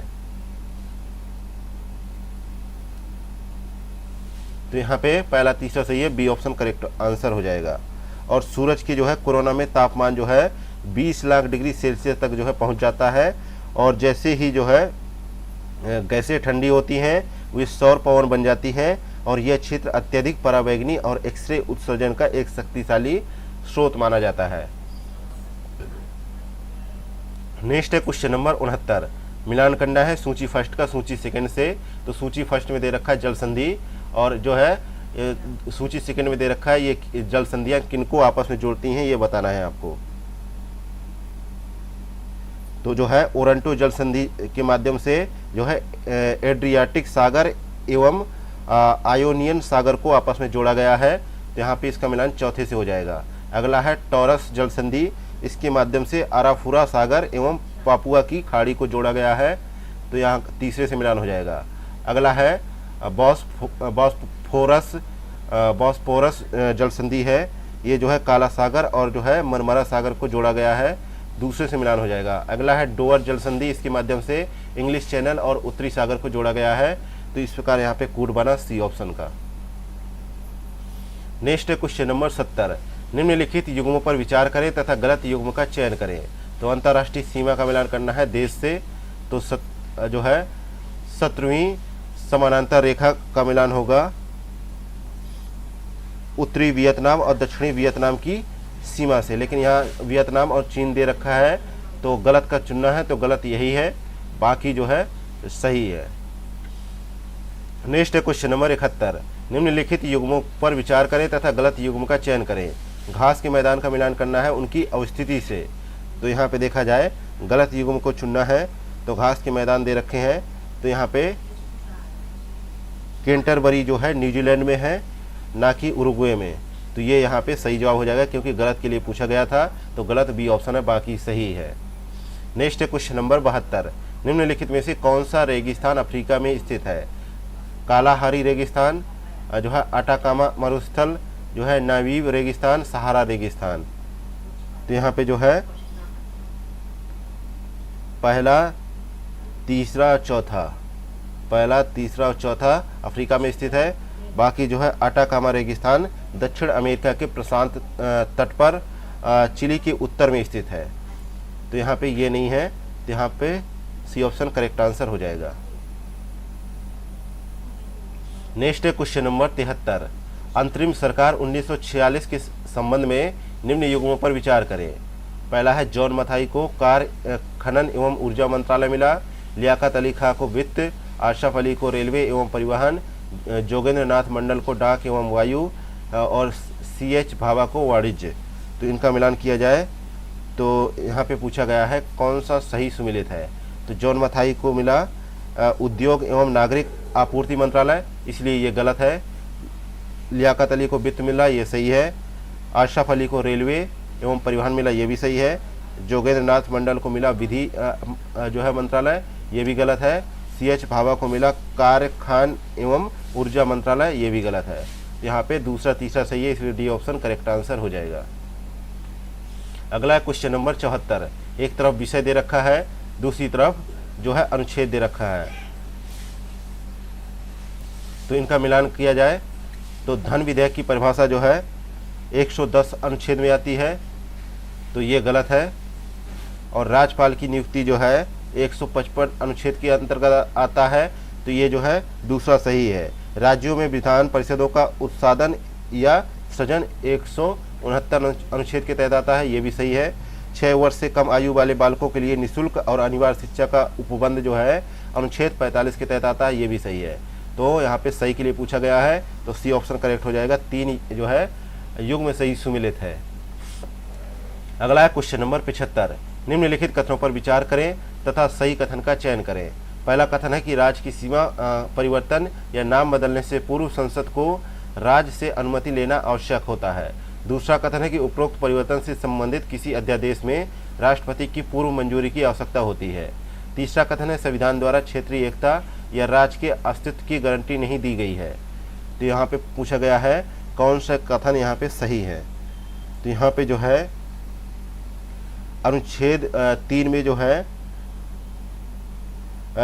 किसी राज्य में से उसका राज्य क्षेत्र अलग करके अथवा 2 या 2 से अधिक राज्यों या राज्यों के भागों को मिलाकर अथवा किसी राज्य क्षेत्र को किसी राज्य के भाग से के साथ मिलाकर नए राज्य का निर्माण किया जा सकेगा, लेकिन अनुमति लेने की ऐसी कोई आवश्यकता नहीं है, इसलिए पहला स्टेटमेंट गलत है। दूसरा तीसरा सही है, तो यहाँ पे बी ऑप्शन करेक्ट आंसर हो जाएगा। नेक्स्ट है क्वेश्चन नंबर 76। सूची 1 तथा सूची सेकंड को सुमेलित कीजिए तथा नीचे दिए गए कूट की सहायता से सही उत्तर का चयन करें। सूची फर्स्ट में रिट के प्रकार हैं, सूची सेकंड में उनका आधार है। तो बंदी प्रत्यक्षीकरण का मिलान किससे होगा? जो है विधि के विरुद्ध किसी को हिरासत में रखना है, तो बंदी प्रत्यक्षीकरण रिट फाइल की जाएगी। और प्रतिषेध का जो है रिट कब फाइल की जाएगी? जो है अधीनस्थ न्यायालय को सुधार संबंधी निर्देश देने हो तब फाइल की जाएगी। इसके अलावा परमादेश देना हो तो जो है सार्वजनिक कर्तव्यों को जो है ना निभा रहा हो कोई, तब जो है इसका जो है प्रतिषेध जो है अधीनस्थ न्यायालय को सुधार संबंधी निर्देश देने के लिए किया जाता है। और परमादेश का जो है सार्वजनिक कर्तव्यों को न निभा रहा हो तब जो है परमादेश रिट फाइल की जाती है, तो इसका दूसरे से हो जाएगा। अधिकार पृष्ठक जो है रिट फाइल की जाती है लोक कार्यालय को अनाधिकार ग्रहण करना। ठीक है, तो इस प्रकार यहाँ पे जो है सी ऑप्शन करेक्ट आंसर हो जाएगा।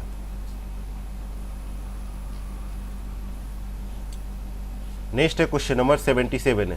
कथन ए और कारण आर पर विचार करें तथा दिए गए कूट की सहायता से सही उत्तर का चयन करें। कथन ए में दे रखा है कि राज्य के नीति निर्देशक तत्व जो है गैर न्यायिक एवं विधिक रूप से लागू करने की बाध्यता वाला है। कारण आर दे रखा है कि संविधान निर्माताओं के अनुसार देश में व्यापक जो है विविधता एवं पिछड़ापन इनके क्रियान्वयन में बाधक होगा। तो 77 में देखा जाए तो पहला कथन जो है कथन ए यहाँ पे गलत है, कारण आर यहाँ पे सही है। ठीक है, तो यहाँ पे सी ऑप्शन करेक्ट आंसर हो जाएगा।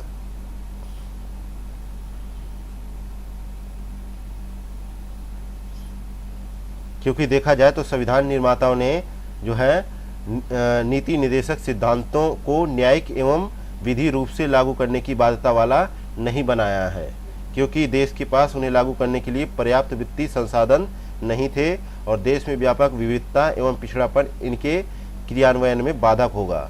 इसलिए उन्होंने बाध्यता वाला नीति निर्देशक तत्व जो है नहीं लागू किया।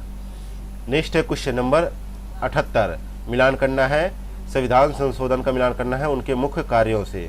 तो 61वां संविधान संशोधन हुआ, तो इसमें जो है इसका विषय वस्तु क्या था, मतदान देने की आयु 21 वर्ष से घटाकर 18 वर्ष किया गया इसके तहत, तो दूसरे से मिलान हो जाएगा। 104वां संविधान संशोधन हुआ, अनुसूचित जातियों तथा जनजातियों के लिए लोकसभा में सीटों का आरक्षण 2030 तक के लिए बढ़ा दिया गया है, तो यहाँ तीसरे से मिलान हो जाएगा। 84वां संविधान संशोधन हुआ, 1971 की जनसंख्या के आधार पर लोकसभा के स्थानों का आवंटन 2026 तक के लिए बढ़ा दिया गया, तो यहाँ पे जो है इसका मिलान होगा चौथे से। अगला 69वां जो है संविधान संशोधन हुआ, केंद्र शासित प्रदेश दिल्ली को राष्ट्रीय राजधानी क्षेत्र दिल्ली घोषित करने से, तो यहाँ मिलान होगा पहले से। तो इस प्रकार यहाँ पे करेक्ट आंसर होगा सी ऑप्शन। नेक्स्ट है क्वेश्चन नंबर 79। जब किसी विधेयक या संकल्प के किसी भाग पर चर्चा नहीं हो पाती तो उस पर मतदान पूर्व चर्चा कराने के लिए जो है कौन सा जो है प्रस्ताव लाया जाता है, रिक्त स्थान की पूर्ति करें, तो इस प्रस्ताव का नाम है गिलोटिन प्रस्ताव। डी ऑप्शन करेक्ट आंसर है। Next question number 80। धन विधेयक के संबंध में निम्नलिखित कथनों पर विचार करें। पहला कथन है कि धन विधेयक के संबंध में लोकसभा के अध्यक्ष का निर्णय अंतिम होता है, जिसे किसी न्यायालय, संसद या राष्ट्रपति द्वारा चुनौती नहीं दी जा सकती। दूसरा कथन है कि धन विधेयक को केवल मंत्री द्वारा ही प्रस्तुत किया जा सकता है। तीसरा कथन है कि धन विधेयक को राष्ट्रपति रोक कर रख सकता है, तो सही कथन का यहाँ पे चुनाव किया जाए। तो 80 में देखा जाए सारे ही कथन सही है, इसलिए डी ऑप्शन यहाँ पे राइट आंसर हो जाएगा। नेक्स्ट है क्वेश्चन नंबर 81। राज्यपाल की कार्यकारी शक्तियों के संबंध में निम्न कथनों पर विचार करें। पहला कथन है कि वह राज्य के महाधिवक्ता को नियुक्त करता है। दूसरा कथन है कि वह राज्य लोक सेवा आयोग के अध्यक्ष और सदस्यों को नियुक्त करता है और उन्हें पद से हटा सकता है। तीसरा कथन है वह राज्य के उच्च न्यायालयों के न्यायाधीशों की नियुक्ति करता है, पर उन्हें उनके पद से जो है विमुक्त नहीं कर सकता। चौथा कथन है कि वह राज्य निर्वाचन आयुक्त को नियुक्त करता है और उनकी सेवा शर्तें और जो है कार्यविधि तय करता है। यहाँ पे सही कथन का चुनाव करना है। तो 81 में देखा जाए एक तो पहला सही है और एक चौथा सही है, लेकिन दूसरा और तीसरा यहाँ पे गलत हो जाता है। दूसरा इसलिए गलत है क्योंकि राज्यपाल जो है राज्य लोक सेवा आयोग के अध्यक्ष तथा सदस्यों की नियुक्ति तो करता है, पर वह उन्हें उनके पद से हटा नहीं सकता है। यह अधिकार भारत के राष्ट्रपति के पास है, इसलिए दूसरा स्टेटमेंट गलत है।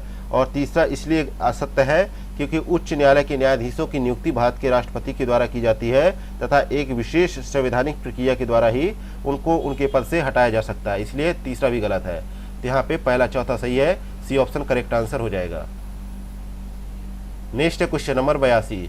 सूची फर्स्ट में अनुच्छेद तथा सूची सेकंड में विषय वस्तु दे रखा है और उनको संबंधित जो है युग्म के साथ मिलान करना है और बताना है कि कौन से गलत है। तो 243 में जो है सामने लिखा है सीटों का आरक्षण, ये यहाँ पे गलत है क्योंकि इसमें जो है पंचायतों के कार्यकाल से संबंधित प्रावधान किया गया है, तो गलत यही है। तो ए ऑप्शन करेक्ट आंसर हो जाएगा, बाकी बी सी डी सही है। नेक्स्ट है क्वेश्चन नंबर 83। निम्नलिखित कथनों पर विचार करें। पहला कथन है कि समृद्धि का अर्थ है देश में वस्तुओं और सेवाओं की उत्पादन क्षमता में वृद्धि। दूसरा कथन है कि आर्थिक समृद्धि का जो है प्रमाणिक सूचक सकल घरेलू उत्पादन यानी जीडीपी में निरंतर वृद्धि है। तो असत्य कथन को यहाँ पे खोजना है, तो यहाँ पे कोई सा भी असत्य नहीं है, इसलिए डी ऑप्शन राइट आंसर हो जाएगा। दोनों ही कथन यहाँ पे सही है। अगला क्वेश्चन नंबर 84। आयात प्रतिस्थापन का अर्थ क्या होता है। आयात प्रतिस्थापन का अर्थ होता है जो है अंतर्मुखी व्यापार नीति। यहाँ पे ए ऑप्शन करेक्ट आंसर हो जाएगा। अब अंतर्मुखी व्यापार नीति क्या होता है इसको समझ लेते हैं। तो भारत द्वारा अपनाई गई औद्योगिक नीति व्यापार नीति से घनिष्ठ रूप से संबंधित है और प्रथम 7 पंचवर्षीय योजनाओं में जो है व्यापार की विशेषता अंतर्मुखी व्यापार नीति ही रही है और तकनीकी रूप से इस नीति को आयात प्रतिस्थापन कहा जाता है। इस नीति का उद्देश्य जो है आयात के बदले घरेलू उत्पादन द्वारा पूर्ति करना है। उदाहरण के लिए हम मान लेते हैं कि विदेश में निर्मित वाहनों का आयात करने के स्थान पर उन्हें भारत में ही निर्मित करने के लिए जो है उद्योग सेक्टर को प्रोत्साहित किया जाए। नेक्स्ट है क्वेश्चन नंबर 85। बजट 2024-25 के तहत निम्न में से किस मद पर सर्वाधिक व्यय किया गया। तो सर्वाधिक व्यय जो है ग्रामीण विकास में किया गया। ए ऑप्शन करेक्ट आंसर है। लगभग इसमें किया गया जो है 2,65,808 करोड़। लेकिन हालांकि किया तो गया जो है रक्षा क्षेत्र में 4,54,773 करोड़, लेकिन रक्षा का जो है रक्षा क्षेत्र का ऑप्शन यहाँ पे नहीं है, इसलिए दूसरे नंबर पे जो सबसे सर्वाधिक व्यय किया गया वो ग्रामीण विकास है, और ग्रामीण विकास का जो है यहाँ पे ऑप्शन मौजूद है। इसके बाद जो है शिक्षा में किया गया कितना 1,25,638 करोड़ रुपए, और स्वास्थ्य में किया गया 89,287 जो है करोड़ रुपए, और जो है कृषि एवं संबंधित कार्यकलाप में खर्च किया गया 1,51,000 जो है 851 करोड़ रुपए खर्च किए गए। नेक्स्ट है क्वेश्चन नंबर 86, बजट के संबंध में असत कथन का चयन करें। तो बजट के संबंध में 86 में कि वित्त मंत्रालय के राजस्व विभाग बजट तैयार करने के लिए नोडल निकाय है। तो देखा जाए तो संविधान के अनुच्छेद 112 के अनुसार बजट को सरकार के वार्षिक वित्तीय विवरण के रूप में जाना जाता है। लेकिन जो है यहाँ पे देखा जाए तो वित्त मंत्रालय का जो आर्थिक कार्य विभाग है बजट तैयार करने के लिए उत्तरदायी नोडल निकाय है, ना कि जो है राजस्व विभाग। तो इसलिए यहाँ पे ये कथन गलत है, तो सही आंसर होगा सी ऑप्शन। नेक्स्ट है क्वेश्चन नंबर 87, मुद्रा अवमूल्यन के संबंध में निम्न में से कौन सा कथन सही है। तो मुद्रा अवमूल्यन के संबंध में सही कथन है पहला ऑप्शन, इस प्रक्रिया से मुद्रा अवमूल्यन करने वाले देश का आयात कम तथा निर्यात बढ़ जाता है।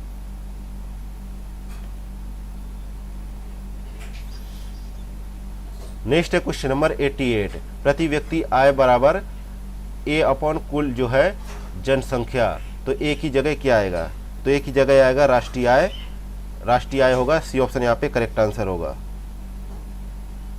क्योंकि देखा जाए तो किसी देश में प्रति व्यक्ति अर्जित की जाने वाली आय जो है औसत आय को प्रति व्यक्ति आय कहते हैं, और प्रति व्यक्ति आय को ज्ञात करने के लिए उस वित्तीय वर्ष की राष्ट्रीय आय को उस वर्ष की कुल जनसंख्या से भाग दिया जाता है। इस प्रकार जो है प्रति व्यक्ति आय की गणना की जाती है। नेक्स्ट है क्वेश्चन नंबर 89, मुद्रास्फीति की अवस्था में निम्न में से किन्हें लाभ होता है। लेनदार, देनदार, स्थायी वेतन वालों को, पेंशन प्राप्त करने वालों को। तो मुद्रास्फीति से जो है किसे लाभ होता है ये पूछा गया है। तो केवल जो है लेनदार को जो है फायदा होता है, बाकी सबको जो है यहाँ पे घाटा उठाना पड़ता है।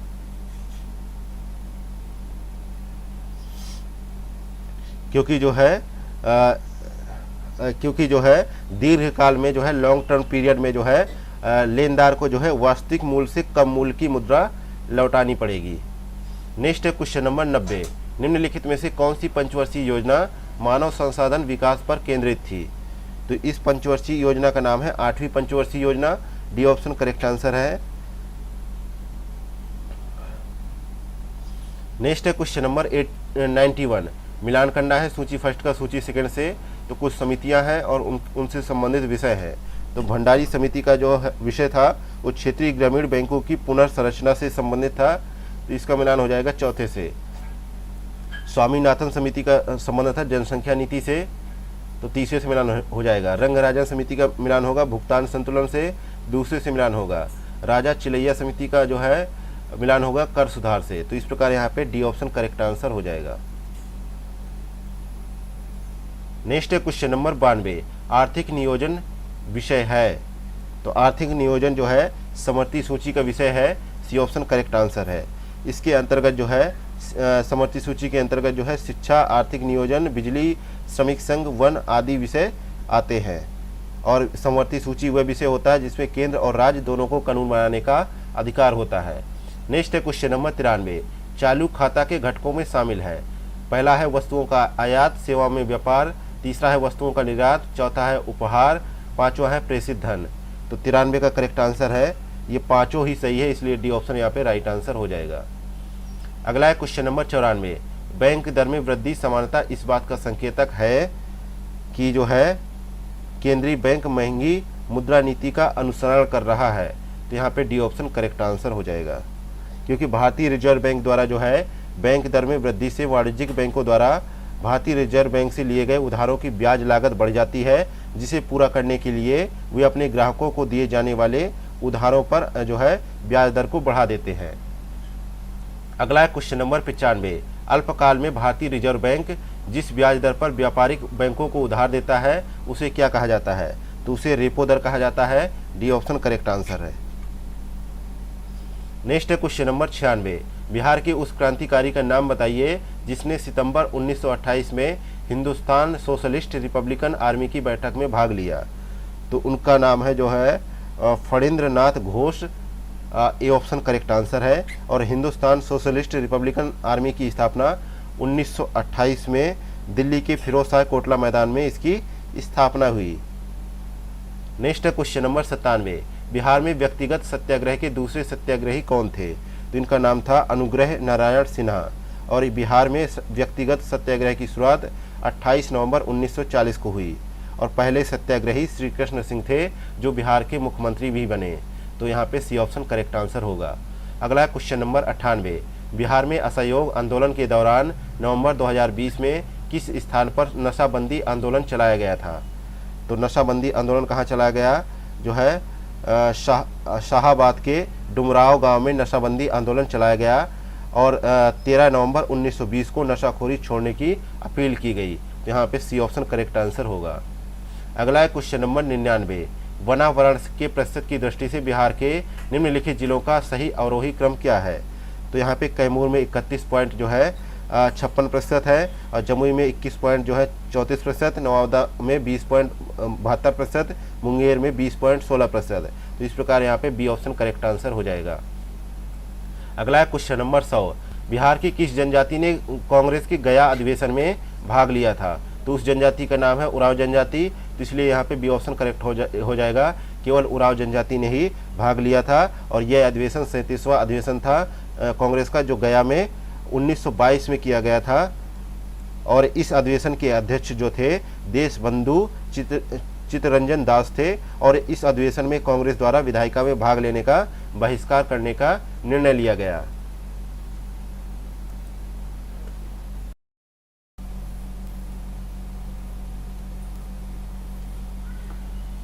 नेक्स्ट है क्वेश्चन नंबर 101। निम्नलिखित को सुमेलित कीजिए तथा कूट की सहायता से सही उत्तर का चयन करें। सूची फर्स्ट में जो है कुछ विद्रोह दे रखे हैं। सूची सेकेंड में उनके घटनाक्रम दे रखा है। तो चेरा विद्रोह कब हुआ? चेरा विद्रोह हुआ 1800 से 1802 के मध्य। तो इसका मिलान सही है। कोल विद्रोह हुआ 1831 से 32 के मध्य। और भूमिज विद्रोह हुआ जो है 1832 से 33 के मध्य, ये भी सही है। संथाल विद्रोह हुआ 1855 से 1856 के मध्य, ये भी सही है। और जो है खरवार आंदोलन हुआ 1874 में। मुंडा आंदोलन हुआ 1899 से 1900 तक। और ताना भगत आंदोलन हुआ 1914 में। तो इस प्रकार जो युग्म बन रहा है वो ए ऑप्शन करेक्ट आंसर है। नेक्स्ट है क्वेश्चन नंबर 102। बिहार में चौथा कृषि रोड मैप का कार्यकाल कब से कब तक का है? तो यह जो है 1 अप्रैल 2023 से 31 मार्च 2028 तक है। बी ऑप्शन करेक्ट आंसर है। नेक्स्ट है क्वेश्चन नंबर 103। बिहार में ग्राम सभा का कोरम में कुल सदस्यों की संख्या कितनी होनी चाहिए? तो कोरम में जो है 1/20वां भाग होना चाहिए। सी ऑप्शन करेक्ट आंसर है। और एक वर्ष में 4 बैठकें भी होना अनिवार्य है। और ये जो है देखा जाए ग्राम सभा की 2 बैठकों के बीच का अंतराल जो है 3 माह से अधिक का नहीं होना चाहिए। नेक्स्ट है क्वेश्चन नंबर 104। बिहार के सुप्रसिद्ध सूफी संत जो है शफरुद्दीन मनेरी का संबंध किस सूफी संप्रदाय से है? तो इनका संबंध जो है फिरदौसी संप्रदाय से है। सी ऑप्शन करेक्ट आंसर है। नेक्स्ट है क्वेश्चन नंबर 105। बिहार में सर्वाधिक आम उत्पादन वाले प्रमुख 3 जिले कौन से हैं? तो सर्वाधिक आम उत्पादन वाले जिले जो है दरभंगा, पूर्वी चंपारण और वैशाली है। तो यहाँ पे सी ऑप्शन करेक्ट आंसर है। और सर्वाधिक केला उत्पादन वाले 3 जिले मधुबनी, वैशाली और मुजफ्फरपुर है। सर्वाधिक अमरूद उत्पादन वाले 3 जिले नालंदा, मुजफ्फरपुर, रोहतास हैं। और सर्वाधिक लीची उत्पादन वाले 3 जिले मुजफ्फरपुर, पूर्वी चंपारण और वैशाली है। और सर्वाधिक आम उत्पादन वाले 3 जिले दरभंगा, पूर्वी चंपारण और वैशाली है। नेक्स्ट है क्वेश्चन नंबर 106। निम्न में से कौन सा मिलान गलत है? तो यहाँ पे देखा जाए मंझर कुंड जलप्रपात जो है लिखा है। तो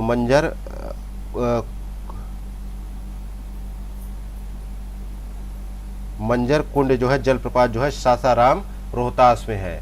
तो यहाँ पे बी ऑप्शन करेक्ट आंसर होगा, क्योंकि यही गलत है। अगला है क्वेश्चन नंबर 107। निम्न कथनों पर विचार करें। पहला कथन है कि पटना उच्च न्यायालय का गठन भारत सरकार अधिनियम 1909 के अंतर्गत 3 फरवरी 1916 को किया गया था। दूसरा कथन है कि पटना उच्च न्यायालय के प्रथम मुख्य न्यायाधीश सर एडवर्ड मिनार्ड डेस जेम्स केमियर थे। तीसरा कथन है कि पटना उच्च न्यायालय के वर्तमान मुख्य न्यायाधीश के विनोद चंद्रन है। चौथा कथन है कि उच्च न्यायालय पटना में मुख्य न्यायाधीशों सहित 29 न्यायाधीश है तथा 14 अतिरिक्त न्यायाधीश है। तो सही कथन का चुनाव करना है। तो 107 में देखा जाए चारों ही कथन यहाँ पे सही है, डी ऑप्शन करेक्ट आंसर हो जाएगा। नेक्स्ट है क्वेश्चन नंबर 108। निम्नलिखित कथनों पर विचार करें। पहला कथन है कि बिहार में जूट के 3 बड़े कारखाने पूर्णिया, कटिहार और दरभंगा में स्थित है। दूसरा कथन है बिहार पश्चिम बंगाल के बाद दूसरा सर्वाधिक जूट जो है उत्पादक राज्य है। तीसरा कथन है बिहार मखाना उत्पादन में देश का प्रथम और एकमात्र राज्य है। चौथा कथन है कि लीची उत्पादन में बिहार का देश में दूसरा स्थान है। तो सही कथन का चुनाव करें। तो 108 का करेक्ट आंसर होगा जो है पहला सही है और दूसरा सही है। तो बिहार मखाना उत्पादन में देश का प्रथम और एकमात्र जो है राज्य है, ये कहा गया है। बिहार मखाना उत्पादन में जो है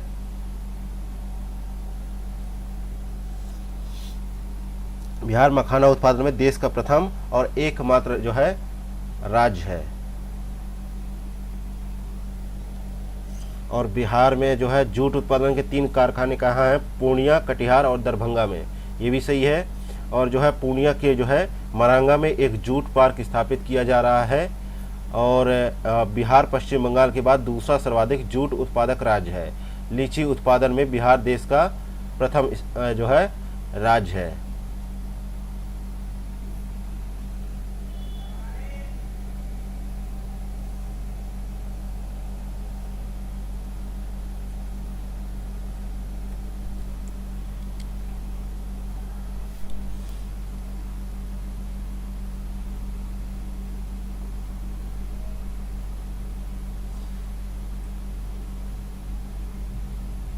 तो यहाँ पे जो है चौथा गलत है, तीसरा भी सही है। तो यहाँ पे जो है करेक्ट आंसर होगा पहला, दूसरा और तीसरा ऑप्शन में नहीं है, यहाँ पे तीसरा भी कर लेना है। तो ए ऑप्शन करेक्ट आंसर हो जाएगा। नेक्स्ट है क्वेश्चन नंबर 109। बिहार की भौगोलिक संरचना चट्टानी प्रणालियों से बनी है। चट्टानी प्रणालियों का उनके जो है विवरण से मिलान कीजिए। तो धारवाड़ चट्टान जो है दक्षिण पूर्व बिहार जैसे मुंगेर, जमुई, नवादा, अभ्रक के निक्षेप पाए जाते हैं यहाँ पे। तो इसका मिलान तीसरे से हो जाएगा। अगला है विंध्यन चट्टान, यहाँ पे दक्षिण पश्चिम बिहार, कैमूर एवं सोन नदी घाटी, रोहतास। तो यहाँ पे चौथा सही है। टर्सरी जो है चट्टान प्रणाली जो है कहाँ पर है? बिहार के हिमालयी तराई क्षेत्र में है, मुख्यतः पश्चिमी चंपारण में। इसका मिलान पहले से हो जाएगा। अगला है जो है क्वाटरनी जो है चट्टानी प्रणाली जो है गंगा के मैदानों में है। तो इसका मिलान दूसरे से हो जाएगा। तो यहाँ पे सी ऑप्शन करेक्ट आंसर हो जाएगा। नेक्स्ट है क्वेश्चन नंबर 110। असत्य कथन का चयन करना है।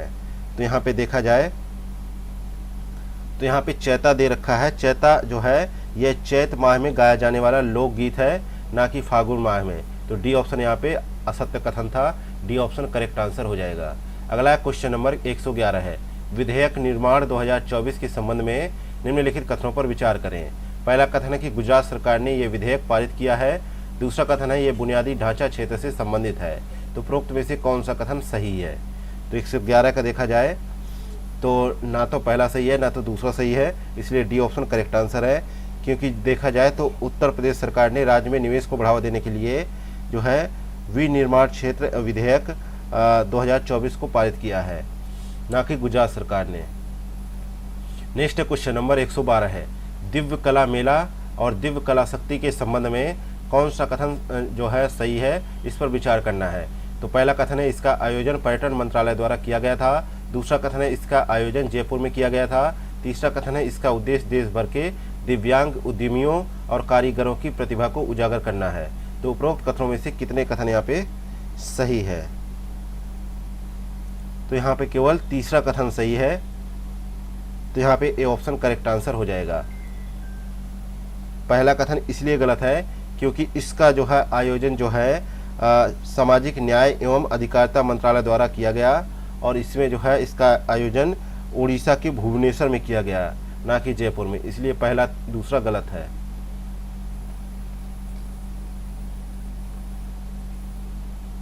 नेक्स्ट क्वेश्चन नंबर 113 है, प्रोजेक्ट नेक्सस के संबंध में निम्नलिखित कथनों पर विचार करें। पहला कथन है यह भारतीय रिजर्व बैंक और जो है आसियान देशों के केंद्रीय बैंक का संयुक्त सहयोग है। दूसरा कथन है यह सीमा पार से आतंकी वित्त पोषण से संबंधित है। तो उपरोक्त कथनों में से कौन सा कथन यहाँ पे सही है? तो 113 में देखा जाए केवल पहला कथन सही है, जबकि दूसरा कथन यहाँ पे गलत हो जाता है, क्योंकि भारतीय रिजर्व बैंक और आसियान देशों के केंद्रीय बैंक सीमा पार खुदरा भुगतान सेवा के लिए प्रोजेक्ट नेक्सस के तहत सहयोग किया जाएगा। तो यहाँ पे एक जो है ये भुगतान प्रणाली है, ना कि आतंकी वित्त पोषण प्रणाली है। तो यहाँ पे केवल पहला सही है, दूसरा गलत है।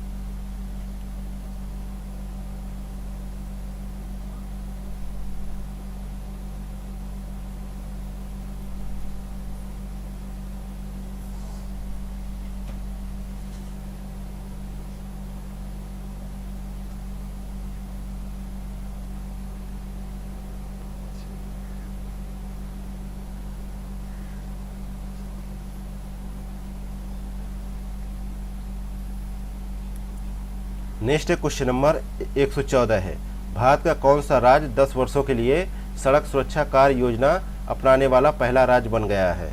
तो 114 का करेक्ट आंसर है राजस्थान बन गया है। बी ऑप्शन करेक्ट आंसर है। यह योजना 2025 से 2027, 27 से 2030, 30 से 2033 तक 3 चरणों में लागू की जाएगी। नेक्स्ट क्वेश्चन नंबर 115 है, डीडी रोबोकॉन इंडिया 2024 के संबंध में निम्नलिखित कथनों पर विचार करें। यह दिल्ली में आयोजित किया गया था, और दूसरा कथन है यह आईआईटी दिल्ली और प्रसार भारती द्वारा आयोजित 2 दिवसीय जो है रोबोट प्रतियोगिता थी। तो उपरोक्त में से गलत कथन कौन सा है ये आपको बताना है। तो दोनों ही कथन सही है, इसलिए यहाँ पे डी ऑप्शन करेक्ट आंसर हो जाएगा। ना तो पहला गलत है, ना तो दूसरा गलत है। अगला क्वेश्चन नंबर 116 है, जो है स्टॉर्म एक्स क्या है? तो यह जो है स्पीड कार रेसिंग ईंधन है। तो यहाँ पे इसी ऑप्शन करेक्ट आंसर है। नेक्स्ट क्वेश्चन नंबर 117 है, भारत सरकार ने पहली राष्ट्रीय टोल फ्री जो है एंटी नारकोटिक्स हेल्पलाइन शुरू की है। हेल्पलाइन नंबर क्या है? तो हेल्पलाइन नंबर है 1933। बी ऑप्शन करेक्ट आंसर है। इसके अलावा मानस नाम से एक ईमेल सेवा भी शुरू की गई है। नेक्स्ट क्वेश्चन नंबर 118 है, अमृत वृष्टि योजना के संबंध में निम्नलिखित कथनों पर विचार करें। पहला कथन है इसे कृषि मंत्रालय द्वारा लॉन्च किया गया। दूसरा कथन यह एक जमा योजना है। तो निम्न में से कौन सा कथन यहाँ पे सही है? तो दूसरा कथन यहाँ पे सही है, जबकि पहला यहाँ पे गलत है, क्योंकि स्टेट बैंक ऑफ इंडिया ने एक 444 दिन की जमा योजना अमृत वृष्टि योजना शुरू की है। इसके तहत जो है 444 दिन की योजना पर एफडी पर 7.25% की वार्षिक ब्याज मिलेगी। तो ये पहला गलत है, दूसरा सही है। नेक्स्ट क्वेश्चन नंबर 119, हाल ही में प्रधानमंत्री मोदी द्वारा उद्घाटन किए गए ठाणे बोरीवली जुड़वा सुरंग के बारे में निम्नलिखित कथनों पर विचार करें। यह भारत की सबसे लंबी और सबसे बड़ी शहरी सुरंग है। दूसरा कथन है सुरंग की लंबाई 10.8 किलोमीटर है। तो कौन सा कथन गलत है ये आपको बताना है। तो यहाँ पे दूसरा कथन गलत है, क्योंकि इसकी लंबाई जो है 11.8 किलोमीटर है, और इस सुरंग के जरिए 1 घंटे की दूरी 12 मिनट में तय की जा सकेगी। इसलिए यहाँ पे दूसरा गलत है, पहला सही है। तो ए ऑप्शन करेक्ट हो जाएगा। अगला क्वेश्चन नंबर 120, बिहार सरकार द्वारा प्रथम ट्रांसजेंडर सब इंस्पेक्टर के रूप में किसे नियुक्त किया गया है? तो इनका नाम है जो है मानवी मधु कश्यप नाम है इनका। ये जो है राज्य की पहली ट्रांसजेंडर सब इंस्पेक्टर नियुक्त हुई हैं। तो यहाँ पे ए ऑप्शन करेक्ट हो जाएगा। अगला क्वेश्चन नंबर 121, कोलंबो प्रक्रिया के संबंध में निम्नलिखित कथनों पर विचार करें। पहला कथन है कि कोलंबो प्रक्रिया एक क्षेत्रीय परामर्श प्रक्रिया है, जिसमें जो है एशिया के 12 सदस्य देश शामिल है। दूसरा कथन है भारत ने मॉरिशस में कोलंबो प्रक्रिया के अध्यक्ष के रूप में इसकी पहली बैठक की अध्यक्षता की। यहाँ पे गलत कथन को बताना है। तो दूसरा कथन यहाँ पे गलत है, पहला कथन सही है। तो इसमें जो है भारत ने जो है जिनेवा में जो है कोलंबो प्रक्रिया के अध्यक्ष के रूप में इसकी पहली बैठक की अध्यक्षता की। तो यहाँ पे मॉरिशस नहीं जो है जिनेवा होना चाहिए, इसलिए पहला स्टेटमेंट ही सही है, दूसरा गलत है। दूसरा कथन है कि मिर्गी के दौरे को नियंत्रित करने के लिए पहला मस्तिष्क प्रत्यारोपण कहाँ किया गया था। तो ये जो है मिर्गी के दौरों को नियंत्रित करने के लिए दुनिया का पहला मस्तिष्क प्रत्यारोपण ब्रिटेन में किया गया। सी ऑप्शन करेक्ट आंसर है। अगला क्वेश्चन नंबर 123 है, विश्व की पहली 100% हाइड्रोजन संचालित वाणिज्यिक यात्री नौका MVC चेंज कहाँ लॉन्च की गई। तो ये जो है कहाँ लॉन्च की गई, तो ये जो है नौका सैन फ्रांसिस्को में लॉन्च की गई। सी ऑप्शन करेक्ट आंसर है। यह जो है 75 यात्रियों को ले जाने में सक्षम है। नेक्स्ट है क्वेश्चन नंबर 124 है, हेनले पासपोर्ट इंडेक्स 2024 के संबंध में निम्नलिखित कथनों में से कौन सा कथन सही है, इस पर विचार करें। पहला कथन है जापान के पास दुनिया का सबसे शक्तिशाली पासपोर्ट है। दूसरा कथन है भारत इस सूचकांक में 81वें स्थान पर है। तो यहाँ पे भारत 82वें स्थान पर है, इसलिए दूसरा स्टेटमेंट गलत है और पहला जो है यहाँ पे सही है। तो सही के लिए पूछा है, ए ऑप्शन सही जवाब हो जाएगा।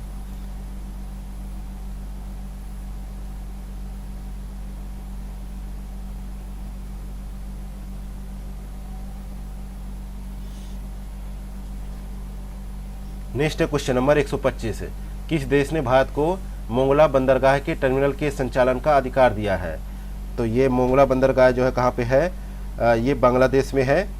तो यहाँ पे सी ऑप्शन करेक्ट आंसर है। नेक्स्ट है क्वेश्चन नंबर 126 है, लंबी दूरी के जो है ग्लाइड बम गौरव के संबंध में निम्नलिखित कथनों पर विचार करें। पहला कथन है कि DRDO ने वायुसेना की सुखोई 30 MK1 लड़ाकू विमान से पहला सफल परीक्षण किया। दूसरा कथन है यह हवा से छोड़ा जाने वाला 1000 किलोग्राम वजनी ग्लाइड बम है जो लंबी दूरी पर स्थित लक्ष्यों को भेदने में सक्षम है। तीसरा कथन है इसे हैदराबाद स्थित रिसर्च सेंटर इमारत ने विकसित किया। तो उपरोक्त कथनों में से कितने कथन यहाँ पे सही है। यहाँ पे देखा जाए 126 में यहाँ पे सभी तीनों कथन सही है, इसलिए सी ऑप्शन यहाँ पे करेक्ट आंसर है। नेक्स्ट है क्वेश्चन नंबर 127, निम्नलिखित कथनों पर विचार करें। पहला कथन है कि इसरो और जापान अंतरिक्ष एजेंसी ने जो है अपोफिस क्षुद्र ग्रह का अध्ययन करने के लिए मिशन जो है रामसेस की घोषणा की। दूसरा कथन है अब तक का सबसे शक्तिशाली गैर परमाणु विस्फोटक जो है सेबेक्स 2 चीनी सेना में शामिल किया गया। तो सही कथन का चुनाव करना है यहाँ पे। तो 127 का करेक्ट आंसर क्या होगा, 127 का करेक्ट आंसर होगा, दोनों ही कथन गलत है, दोनों ही कथन गलत है, इसलिए यहाँ पे डी ऑप्शन करेक्ट आंसर हो जाएगा। ना तो पहला सही है ना तो दूसरा सही है। ये जो है सेबेक्स 2 जो है ये भारतीय सेना में शामिल किया गया है, इसलिए ये दूसरा गलत है। और यहाँ पे इसरो और यूरोपीय अंतरिक्ष एजेंसी ने जो है अपोफिस क्षुद्र ग्रह का अध्ययन करने के लिए जो है मिशन जो है रामसेस की घोषणा की है, ना कि जापान की अंतरिक्ष एजेंसी ने। तो इसलिए दोनों ही कथन गलत है। अगला है क्वेश्चन नंबर 128 है, विश्व बैंक द्वारा ease of doing business report के स्थान पर जारी की गई रिपोर्ट का क्या नाम है। तो इस रिपोर्ट का नाम है बिजनेस रेडी रिपोर्ट। तो यहाँ पे सी ऑप्शन करेक्ट है।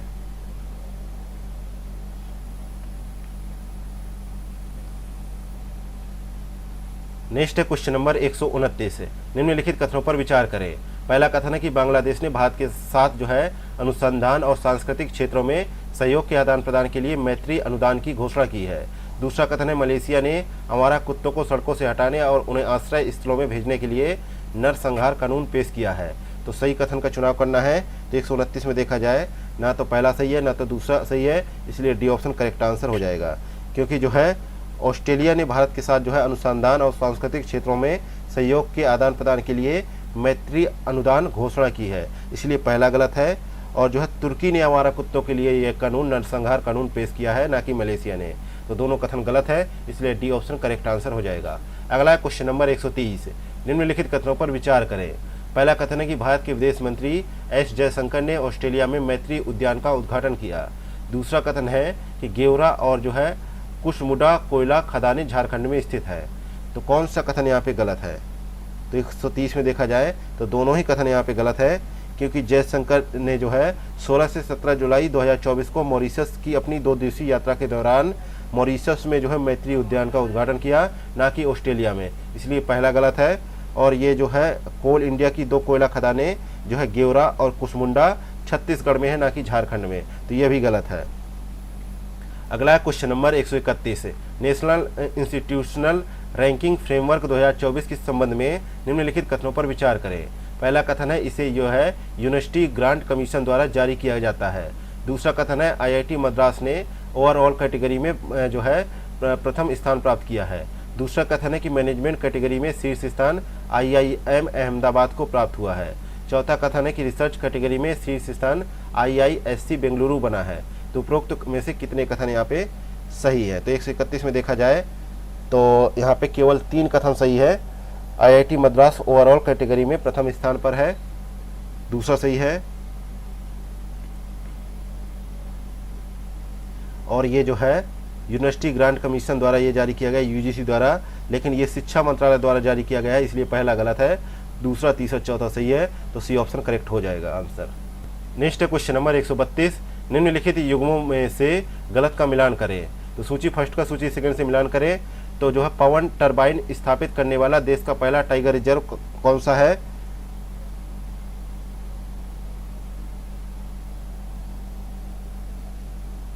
तो इस टाइगर रिजर्व का है केरल में जो है स्थित पेरियार टाइगर रिजर्व, तो ये सही है।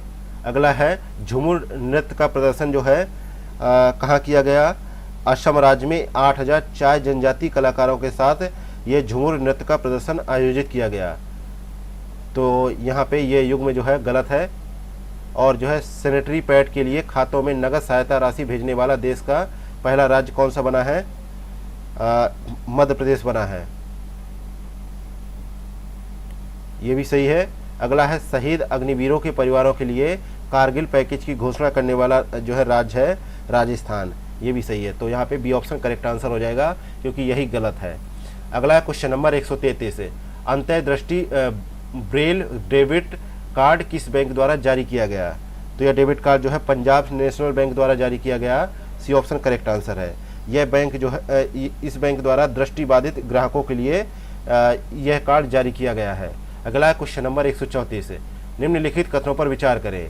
पहला कथन है कृषि अर्थशास्त्रियों का 32वां सम्मेलन पूसा इंस्टीट्यूट नई दिल्ली में आयोजित किया गया। दूसरा कथन है सम्मेलन का विषय ट्रांसफॉर्मेशन जो है true draws sustainable agri food system था। तो असत्य कथन का यहाँ पे चयन करना है। तो यहाँ पे दोनों ही कथन सही है, इसलिए डी ऑप्शन करेक्ट आंसर हो जाएगा, कोई सा भी असत्य नहीं है।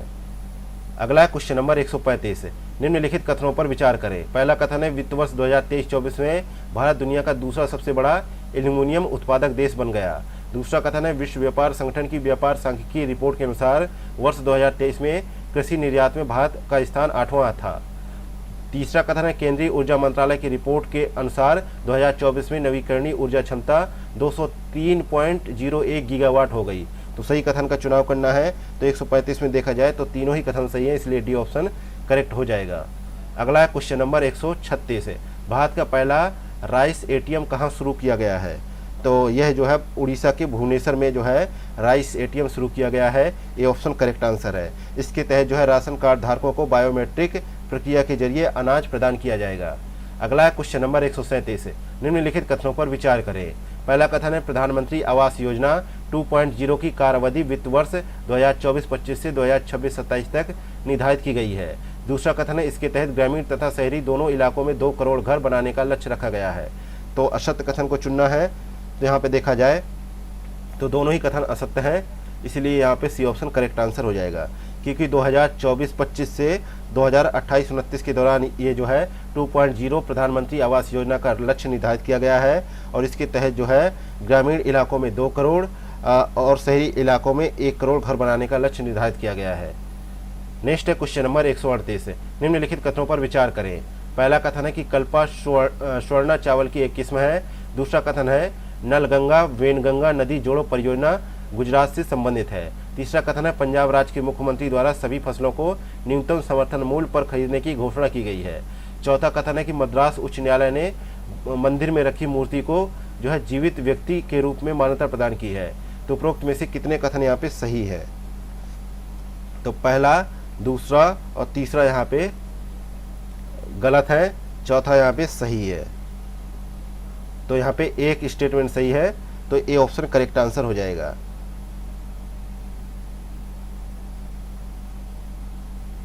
तो ये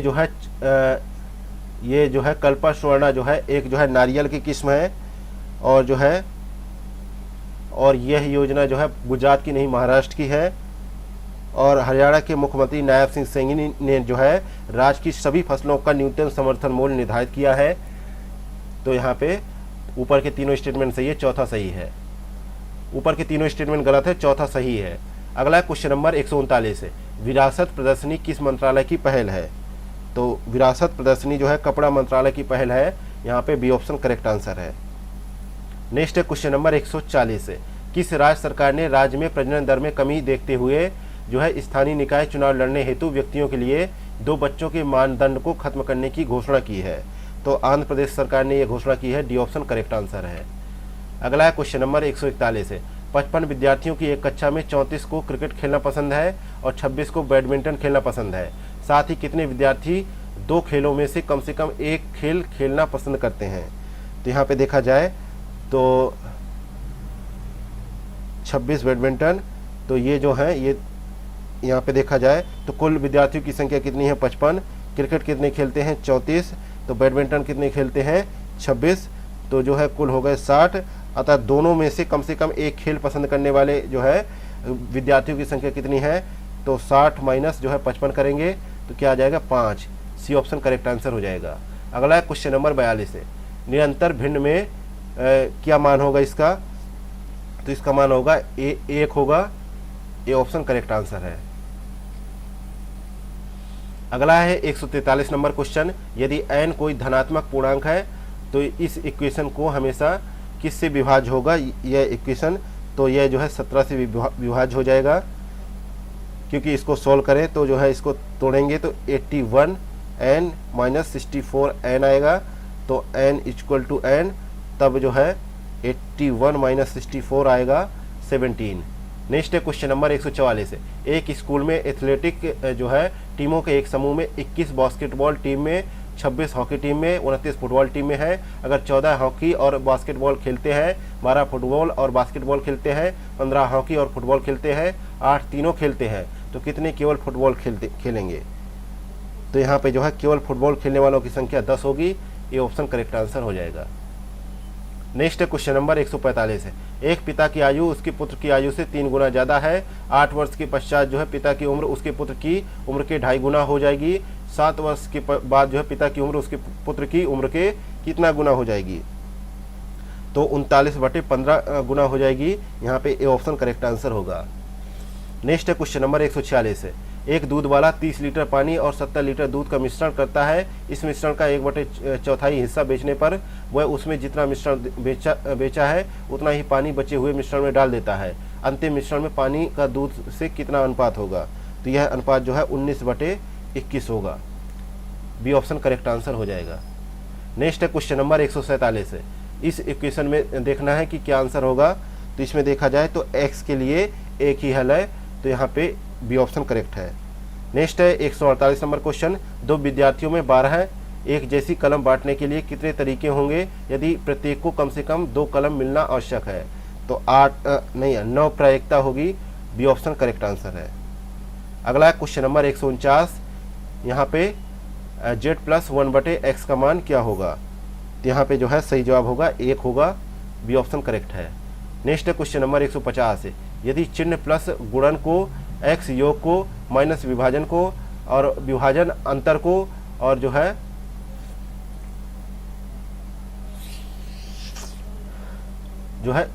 स्मॉल बराबर को तथा बराबर जो है अधिक को निरूपित करता है, तो निम्न में से कौन सा संबंध सत्य होगा?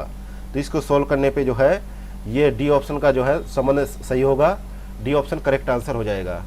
इसी के साथ ही एरुटेरिया द्वारा संचालित अभ्यास सीरीज का पहले नंबर का टेस्ट पेपर यहीं पे समाप्त होता है। मिलते हैं नेक्स्ट वीडियो में। Thank you for watching Examophobia YouTube channel.